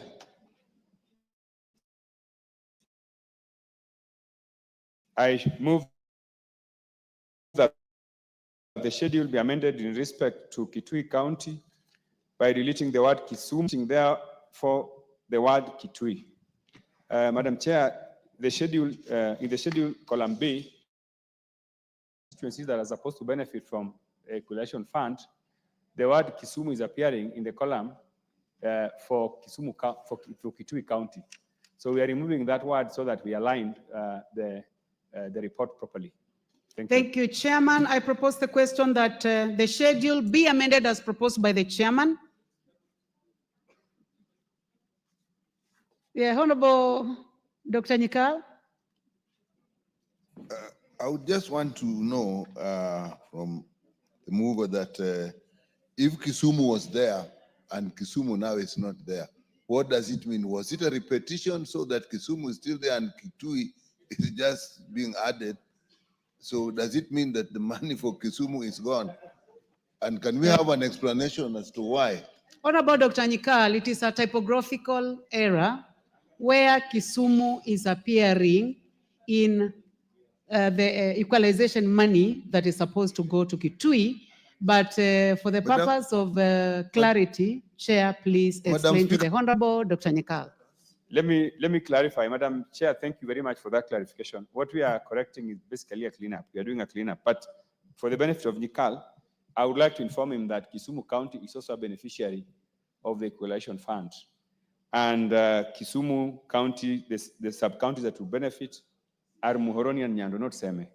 So Kisumu will still benefit, but now on this particular amendment, we do not want the word Kisumu to appear in respect for Kitui County, because Kitui County is benefiting as independently as Kitui County.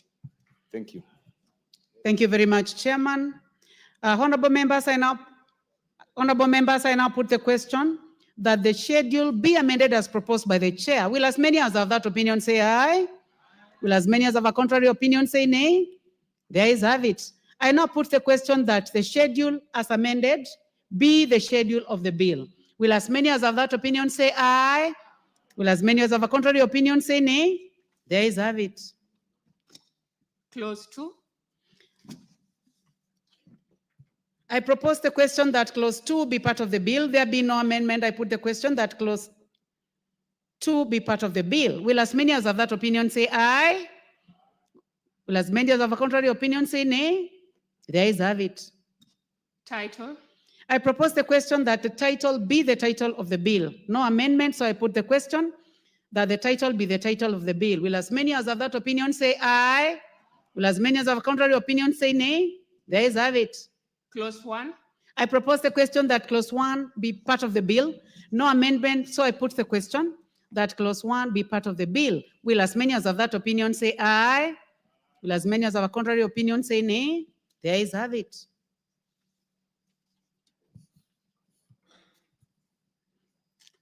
I would like to call upon the mover of the bill, Chairman Budget. Thank you, Madam Chair. I would like to move, I beg to move that the committee do report to the House its consideration of the Equalization Fund Appropriation Bill, National Assembly Bill number 21 of 2025, and its approval thereof with amendments.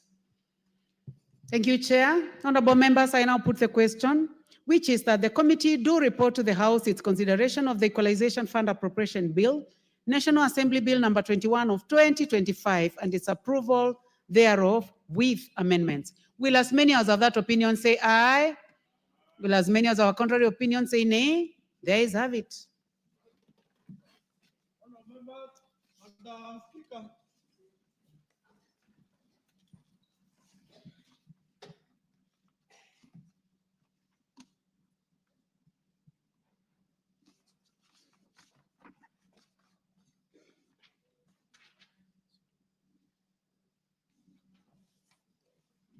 Honorable members, mover of the bill? No. No, chairperson to report to the House. Thank you very much, Honorable Speaker. Honorable Speaker, I beg to report to that the Committee of the Whole House has considered the Equalization Fund Bill. I would like to take that again, Honorable Speaker. Honorable Speaker, I beg to report that the Committee of the Whole House has considered the Equalization Fund Appropriation Bill, National Assembly Bill number 21 of 2025, and approved the same with amendments. Still amendment. Mover of the bill? Honorable Speaker, I beg to move that the House do agree with the committee. In the said report, I also request Honorable Dr. James Nyikal to second the motion for agreement with the report of the Committee of the Whole House. Honorable Nyikal? I second.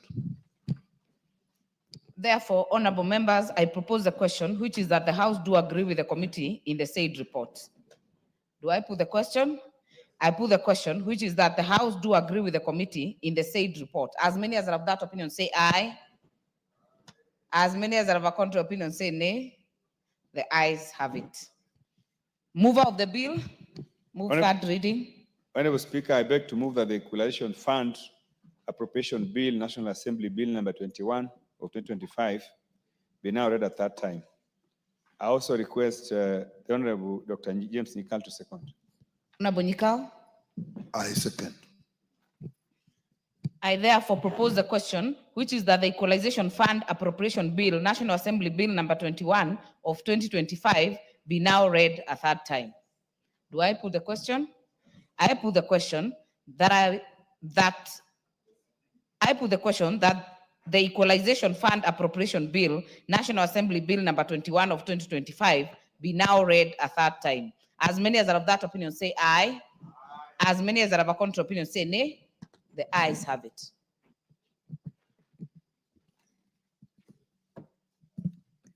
A bill for an act of parliament to authorize the issue of a sum of money out of the equalization fund and its application towards the service of the year ending 30th June 2026 to appropriate that sum for certain public basic services and for connected purposes. Next order. Order number 12, motion, consideration of report on the examination of financial statements of selected state corporations. Resumption of debate. Honorable members, this was on the floor yesterday, and it is a resumption of debate. Leader of majority. Thank you, Honorable Speaker. And I rise to support this motion on consideration of the Public Investments Committee on Commercial Affairs and Energy's report on energy. Honorable Speaker, let me first commend the chair of this committee, the Honorable Kosing, and all the members of that committee for the diligence that they have put in to ensure that they review the audited accounts of our state corporations, more so those in the energy sector and those that are engaged in commercial activities, Honorable Speaker.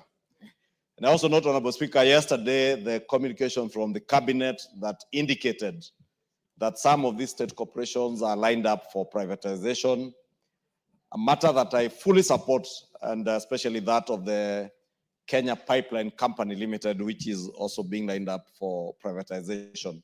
Because when you privatize, Honorable Speaker, you harness both the public resources that we have and also the expertise of the private sector, especially in the management of institutions that otherwise become inefficient because of the bureaucracies of the public sector.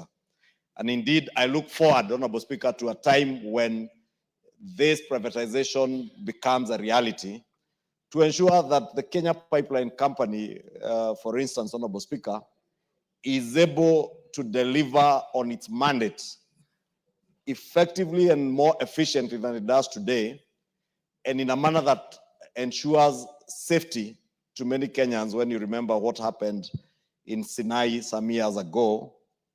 And I want to believe that with private sector coming into play in that sector, we will have more resources and better expertise in the management of some of these state corporations, Honorable Speaker.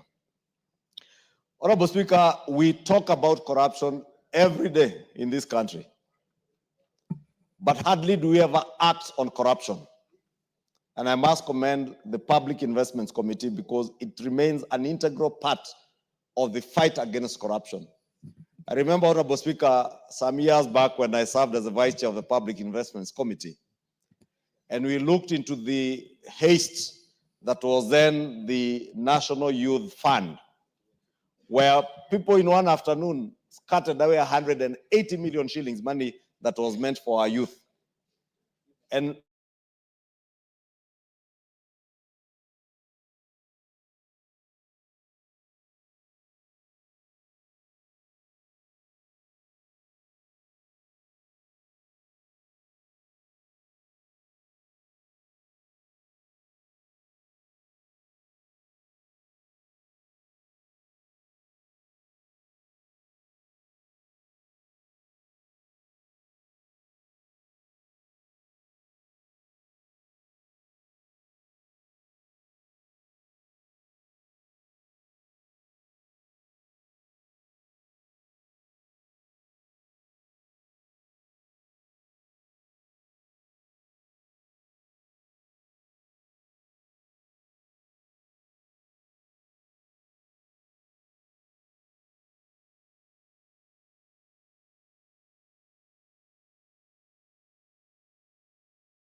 So I'll allow him to move. Thank you very much, and thank you, the Honorable Kimani Chungwa, Leader. Honorable Speaker, I beg to move that the Meteorological Bill, Senate Bill number 45 of 2023, be now read a second time. Honorable Speaker, as members recall, the Meteorological Bill was read for the first time on 3rd December 2024 and was thereafter committed to the Departmental Committee on Environment, Forestry and Mining for consideration and reporting to the House pursuant to the provisions of the National Assembly Standing Order 127. I would like to commend the committee for a job well done and to note that the chairman and the chairperson, the Honorable Kawaya, who leads that committee, did a commendable job, and I want to thank you for that job. The people of your constituency have a great leader in you. Honorable Speaker, the bill sponsored by the Senator Aaron Cheruiyot, who is also the leader of the majority in the Senate, seeks to provide a legal framework for the establishment of the Kenya Meteorological Service Authority, regulation, coordination, monitoring, management, provision, and control of meteorological services and for connected purposes. Honorable Speaker, you know, for many years we have relied on Kenya Met to provide weather forecasts for us and do many things. But Honorable Speaker, you note that this organization has not been anchored in proper law. I think they operate on a legal notice. And as you're aware, legal notices in this country actually operate for 10 years. After 10 years, they lapse. So, Honorable Speaker, to give the Meteorological Department a proper grounding and a proper framework to operate their mandate so that they are properly covered, properly endowed with resources, and also proper governance structures are put in place to ensure that we anchor meteorological department in this country into law. Honorable Speaker, it's worth noting that the bill is enacted into law will apply to weather observers, meteorological service providers, private weather service providers, the Meteorological Training and Research Directorate, any meteorological training and research institutions, and any person, group of persons or organization whose undertakings involve or include generally the use of meteorological information for commercial purposes. For example, Honorable Speaker, the airports in this country use a lot of meteorological information, Honorable Speaker. If you go to all the airports in this country, they have weather forecasts, they do a lot of meteorological work, Honorable Speaker. But this work, Honorable Speaker, needs to be consolidated so that there is an authority that can manage, observe, and also ensure that rules are followed in weather forecast. Honorable Speaker, you have sometimes people forecast weather and say it will rain in Nairobi at 7 a.m. to midday. And then, Honorable Speaker, there is no rain. The rain actually starts at midday going forward. Honorable Speaker, then you ask, really, who regulates weather forecasting in this country? Because everybody can do it. Because there's no law that controls all these other organizations that do weather forecasting, Honorable Speaker. And therefore, it is important that we put them under one umbrella, and that's why we have this bill, Honorable Speaker. First, the bill provides for the establishment of the Kenya Meteorological Services Authority. It's very important to have the Kenya Meteorological Services Authority. We only have Kenya Meteorological Department, but now it's going to be an authority, a body corporate that is managed by board of directors, i.e. the Kenya Meteorological Services Authority Board. So we are establishing that, Honorable Speaker. The authority shall be responsible for the provision of meteorological services in Kenya and be the principal technical advisor to the national and county governments on matters related to meteorology. Additionally, Honorable Speaker, the authority shall be responsible for the issuance of permits.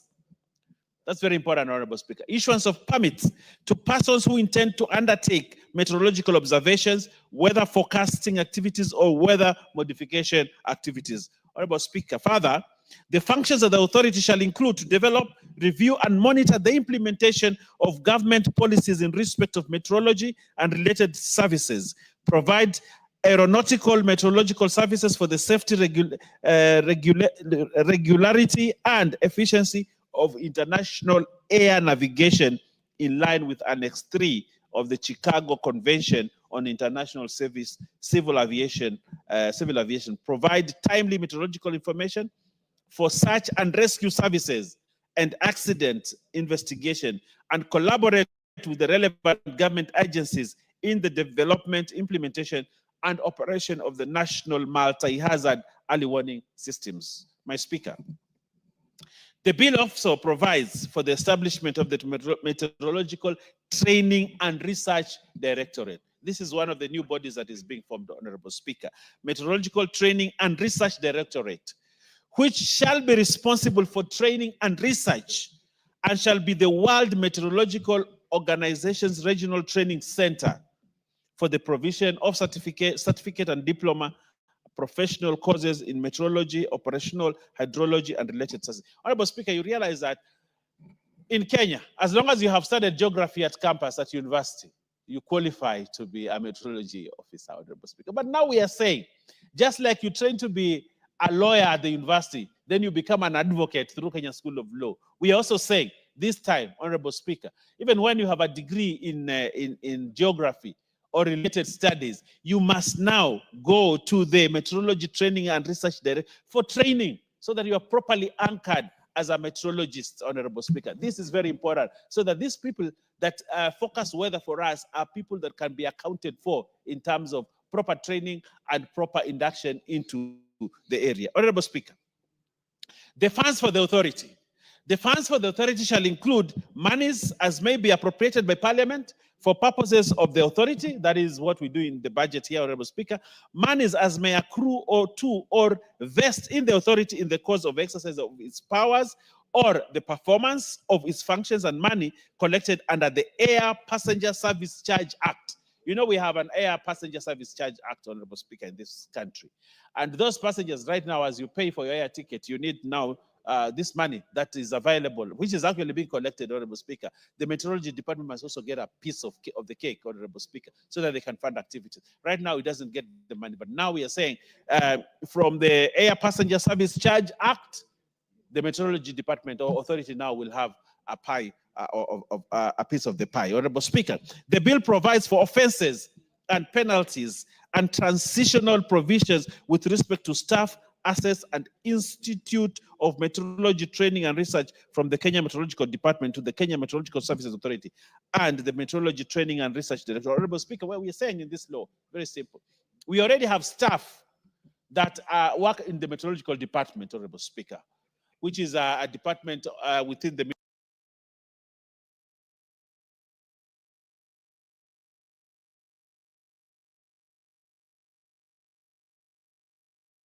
Ministry of Transport, Honorable Speaker. But now we are saying when the authority is being done, then we need to have transitional provisions so that the staff can now move to be staff of the authority, Honorable Speaker, and that is provided in this new law. Honorable Speaker, as a wind-up, you realize, Honorable Speaker, there are certain organizations in this country that we have to anchor them in law. They have been there, they've operated on legal notices, but now it is time we anchor them in law. I think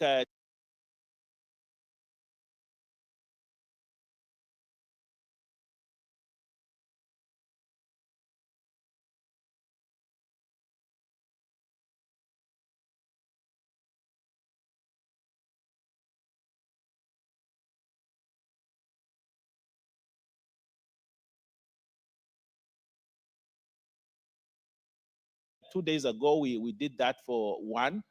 Now we are moving on to this and many others, Honorable Speaker, that are important government departments that we must anchor into law, and this is one of them. So this law, Honorable Speaker, needs to be fast-tracked. It's not a complicated law. It is doing the right thing to ensure that we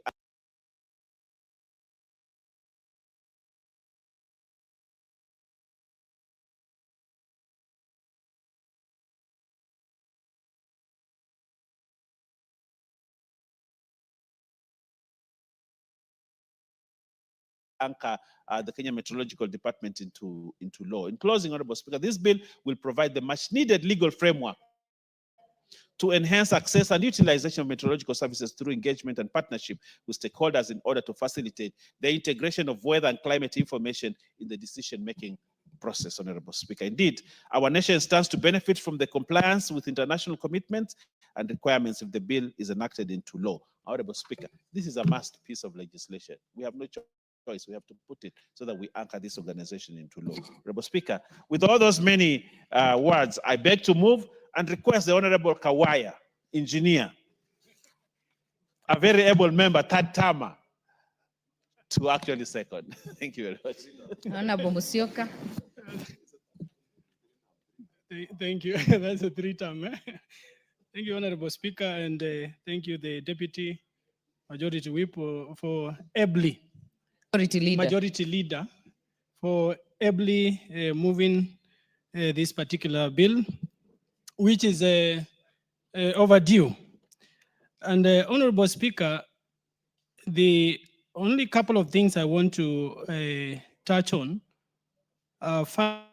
First, this bill creates two very important institutions.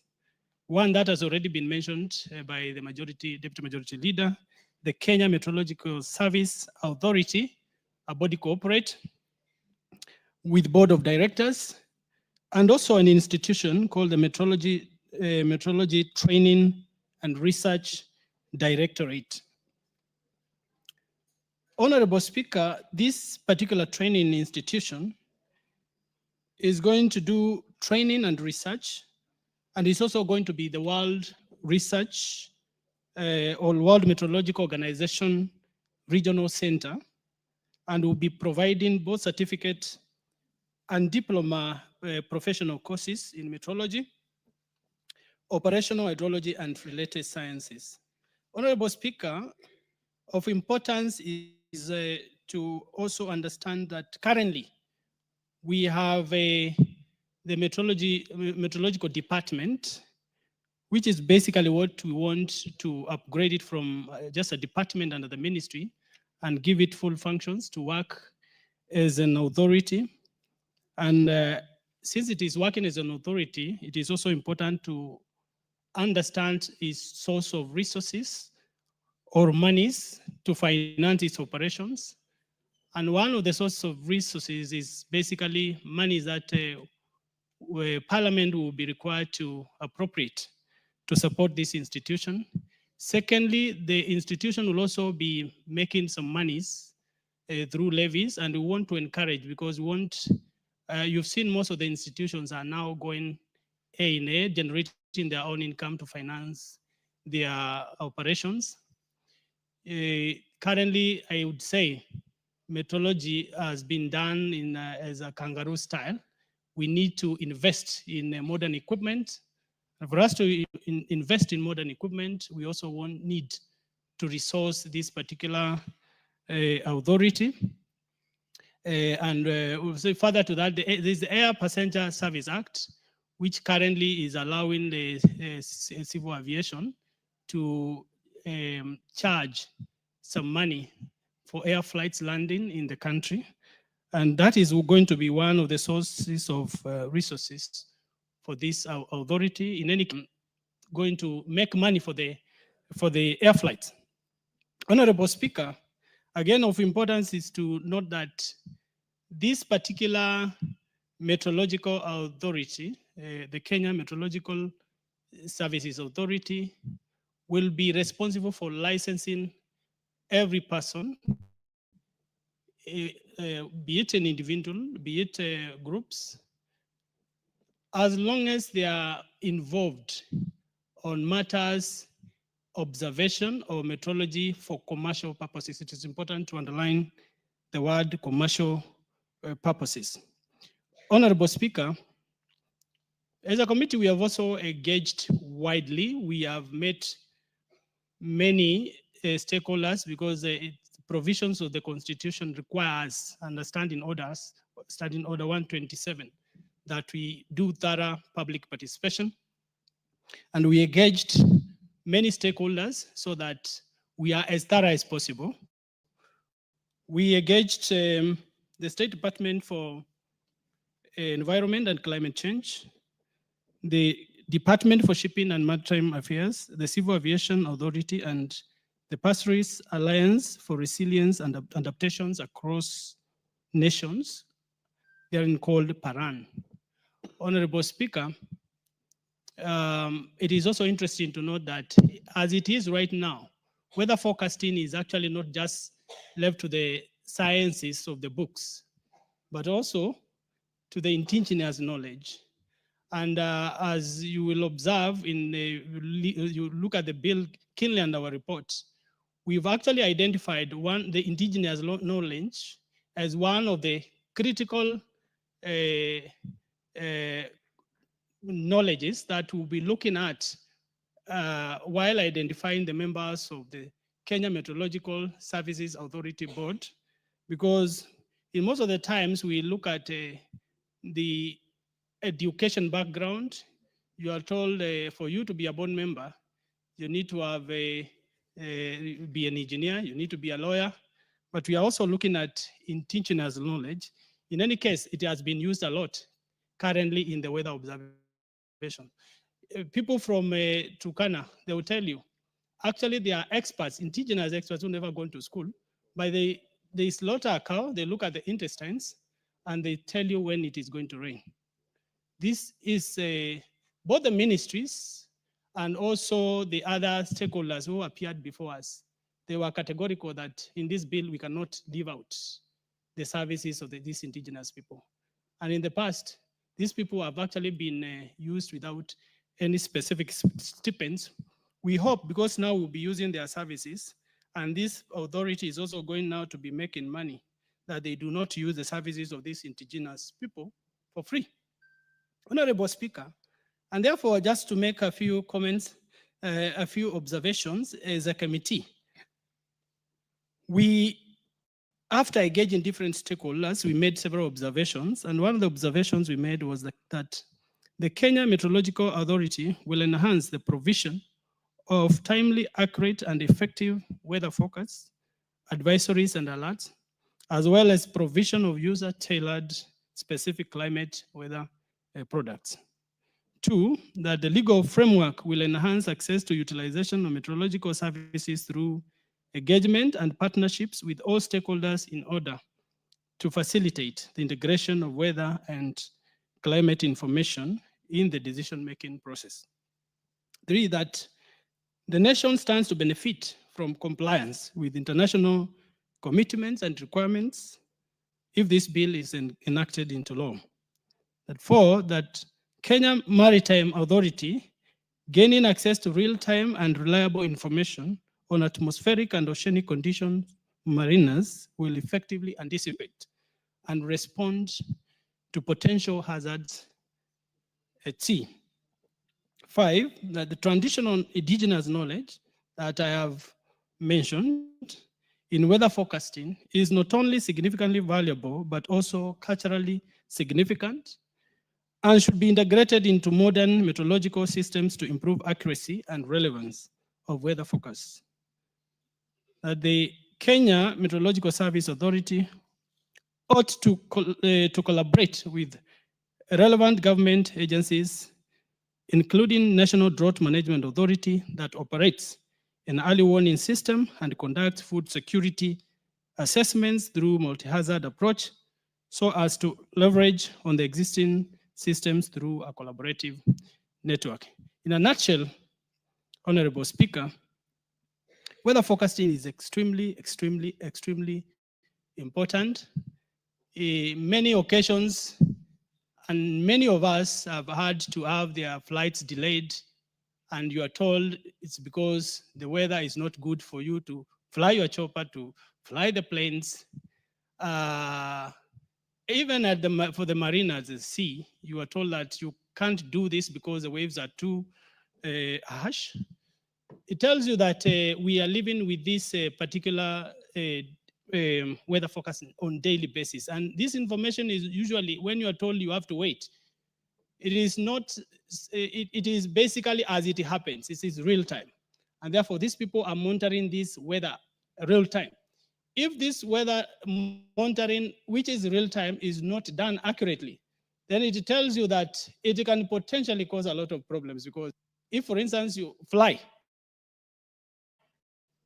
and then this person giving you that the weather, the skies have cleared, is basically relying on old equipment or equipment that is not accurate, and then you end up flying at a time when the weather is not good, then that means basically that it can easily cause accidents. And therefore, this just underlines one of the issues. And if you look at this particular law, it also tries to domesticate the existing laws, because for us also to fly our planes, there are certain world standards that are domesticated and Annex 3 of the Chicago Convention.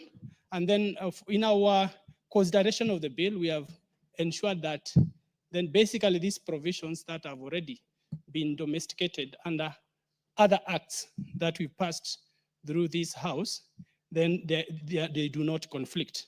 And therefore, Honorable Speaker, the Departmental Committee on Environment, Forestry and Mining, having considered the bill and facilitated the public participation in the bill, recommends that the House approves the bill, of course, with a number of amendments that we looked at as a committee. And with those few remarks, Honorable Speaker, I beg to second.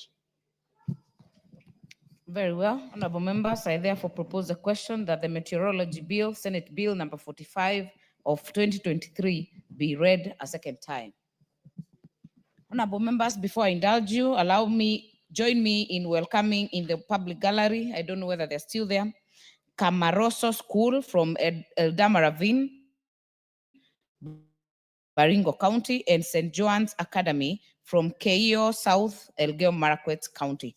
I take this opportunity to welcome them on behalf of the House to observe the proceedings of this House. Honorable Sunkuli. Madam Speaker, I also support this bill and say that it will be very important to have an authority that will be looking into the weather of this country and the climate.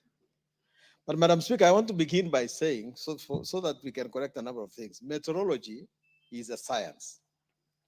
It is a science that studies the relationship between the atmosphere and the geosphere, the relationship between the atmosphere and the hydrosphere, the relationship between the atmosphere and the biosphere. And I'm saying this because I wanted the committee to look at these things purely as a science and to understand that the study of the atmosphere is a little bit different from the study of intestines. So that I had it said that there is something called traditional ways of predicting the weather. I'm saying myself that might be possible, but that is not meteorology. That might be the study of intestines, of cows and how they relate to the atmosphere. So, Madam Speaker, I want to urge that because meteorology is a science and we are creating an organization that is going to be predicting the weather for a number of socioeconomic users, this, I agree with Honorable Kawaya, must have two aspects. One, it must be well resourced, and secondly, it must be well financed, well equipped in terms of equipment. I've had the advantage, as you know, Madam Speaker, of being ambassador in China, a country where weather prediction is taken very seriously. And by the way, you cannot, in China, if you have a big organization, if you have a big like Madaraka Day, and it is predicted that it's going to rain tomorrow, it is predicted in such a way that scientifically it rains today. And you know that exists, it's called seeding. In this country, well, to give credit to our Department of Meteorology, I think that more and more there has been some sort of accuracy in predicting weather, more and more. But we need as a country to invest in this. First, because we are an agricultural country that needs to know what to tell our farmers. Right now, the prediction of whether it's going to rain tomorrow or not is from a large territory. Like if I want to know if it's going to rain in Kilgoris, I cannot get that from the meteorological department. They'll tell me that the weather conditions prevailing in Kisumu are probably going to prevail in Kilgoris, or the Harper Islands of such and such a place. But if we resource this, if we equip this authority properly, it is going to be more precise. It's going to tell you in Kilgoris it's going to be raining. And I get this from the international satellites, Madam Speaker, because if you have a Samsung phone and you move between here and Kiambu, they'll tell you this area is about to rain. Our own equipment should be able to predict the weather. And we must face this. We should put up satellites, because the study of the atmosphere involves the erection of satellites up there that are meant for the weather.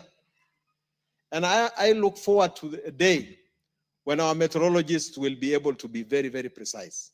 But secondly, Madam Speaker, I hear that the staff will going to be transited, and I think that is good for human resource. But let us emphasize that the staff is going to be trained. Because if we are going to transit the same staff, and I'm not saying that we should not, then we must be able to tell them to be ready for the task, because now we are creating an organization that promises better results. And you cannot get water from a stone. These people must be trained in meteorology. And in my opinion, one of these organizations that is created for training cannot in itself fulfill the training requirements of meteorology. It can only source better knowledge from elsewhere because we do not have it. And I want us to do this. I know we like our traditions, but please, if we're embracing science, let's embrace science. I come from a clan in Maasai land which can actually predict the weather. But most of the times I go wrong. And there is no way I can understand why I am wrong. There's no machine I've used to say that it has gone wrong. I think let us emphasize, let's get rid of this idea that we are going to kill animals to know the weather. Let's just buy machines so that we can be able to tell the whole world what's going to happen. Thirdly, this weather prediction cannot be a one country affair. We have to go to have an interaction of different technologies so that we become very, very precise. And I know that, Madam Speaker, if we want to understand the vagaries of weather, we have got to learn from the best. And out there in the world, there are many countries that have perfected over the years in learning the weather. If you want to know today whether to fly over the Pacific, you will be told precisely whether you can make it or not. And the reason why aeroplanes sometimes fly even when there is bad weather is because the radar tells them that weather you can be able to make it. We can be able to do it, but let's not pretend we can do it alone. We have to come together with other countries that do it better so that we can learn. And let us understand that once we are able to know that the weather is going to be friendly for farmers, we are going to have better output, not just for flying, for farming. I have to be told, no, we are doing guesswork. We are planting things at the wrong time. Sometimes it rains and you plant and then the rain stops, but nobody told you it was going to stop. It is very important that we do it. And I give a pledge again, we do it by resourcing this authority. We do it by equipping this authority. For the time being, let's allow the biologists to do the science of the intestines, but let us build our own authority to be able to be more scientific, because meteorology is a science. I beg to support. Well, the Turkana people have been mentioned as able to predict weather through intestine. So, Honorable Mother, maybe you'll clarify. Thank you so much, Madam Speaker. I want to thank you for this opportunity. I am in the Committee for Environment, Forestry and Mining, and I want to thank my chair for expediting the production of this bill. And to this end, we want to say thank you, because this is one of the bills that we've been able to generate. The first one was an amendment.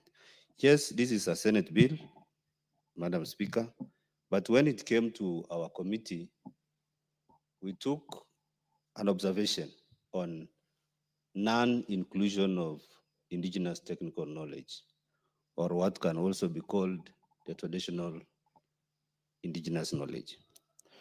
Madam Speaker, I want to speak so much on that ITK, indigenous technical knowledge, because one, climate change is already affecting each and every country in the world.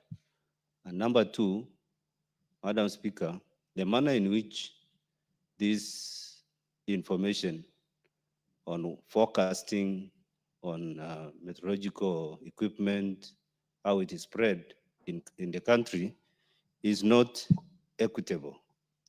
It is not adequate. Madam Speaker, this has forced so many communities, especially in the ASALs, to depend so much on traditional indigenous knowledge or that indigenous technical knowledge, Madam Speaker. And you find, for example, in Turkana, the communities or most of the people there rely on the reading of sandals, for example. They also rely on the reading of the intestines.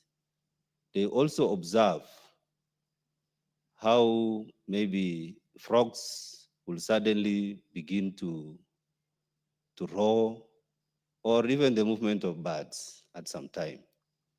Also, they will observe also the movement of butterflies and even the direction of the wind.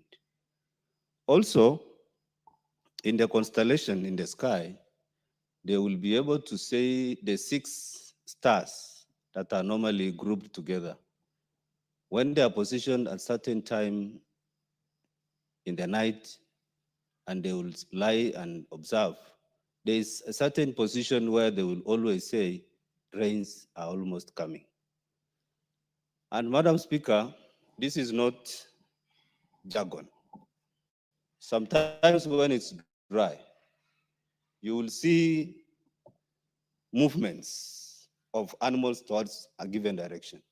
And when you get to inquire, they will tell you the reading of the intestines is telling us to move towards this end because it's going to rain those sides.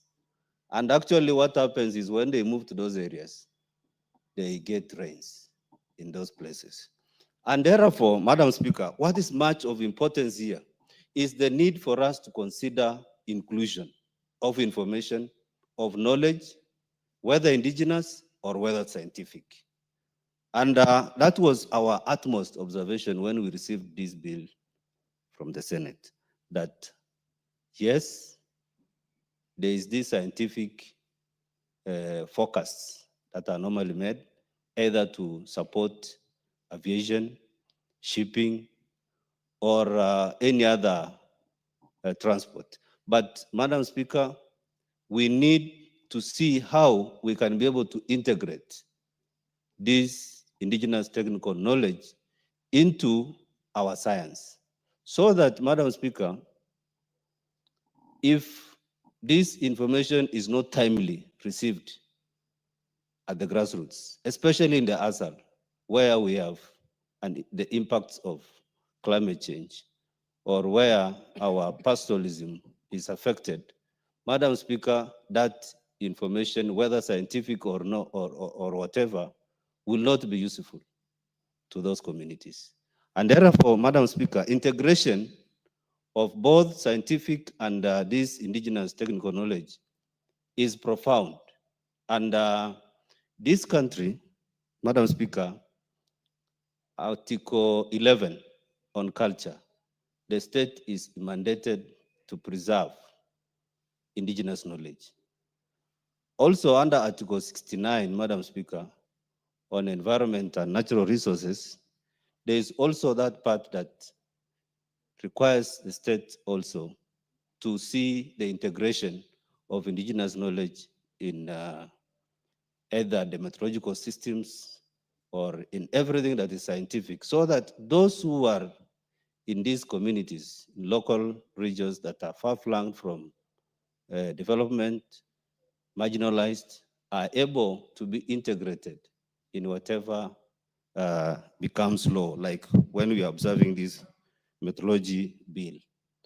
Madam Speaker, I want to support the inclusion of ITK, indigenous technical knowledge, into this bill. In that way, Madam Speaker, there will be a lot of ownership of the bill.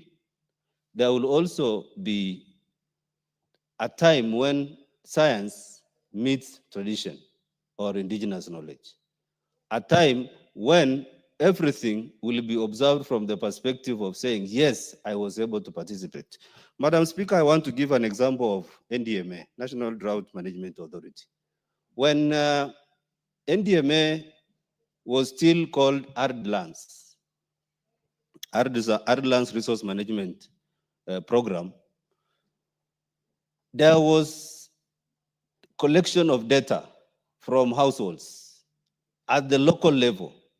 There was also a time when NDMA, that time ARDLANS Resource Management Program, was able to collect information on this reading of sandals, on the reading of the intestines, on what is the observation of the community on the flowering of plants, or the movement of butterflies, or the roaring of frogs.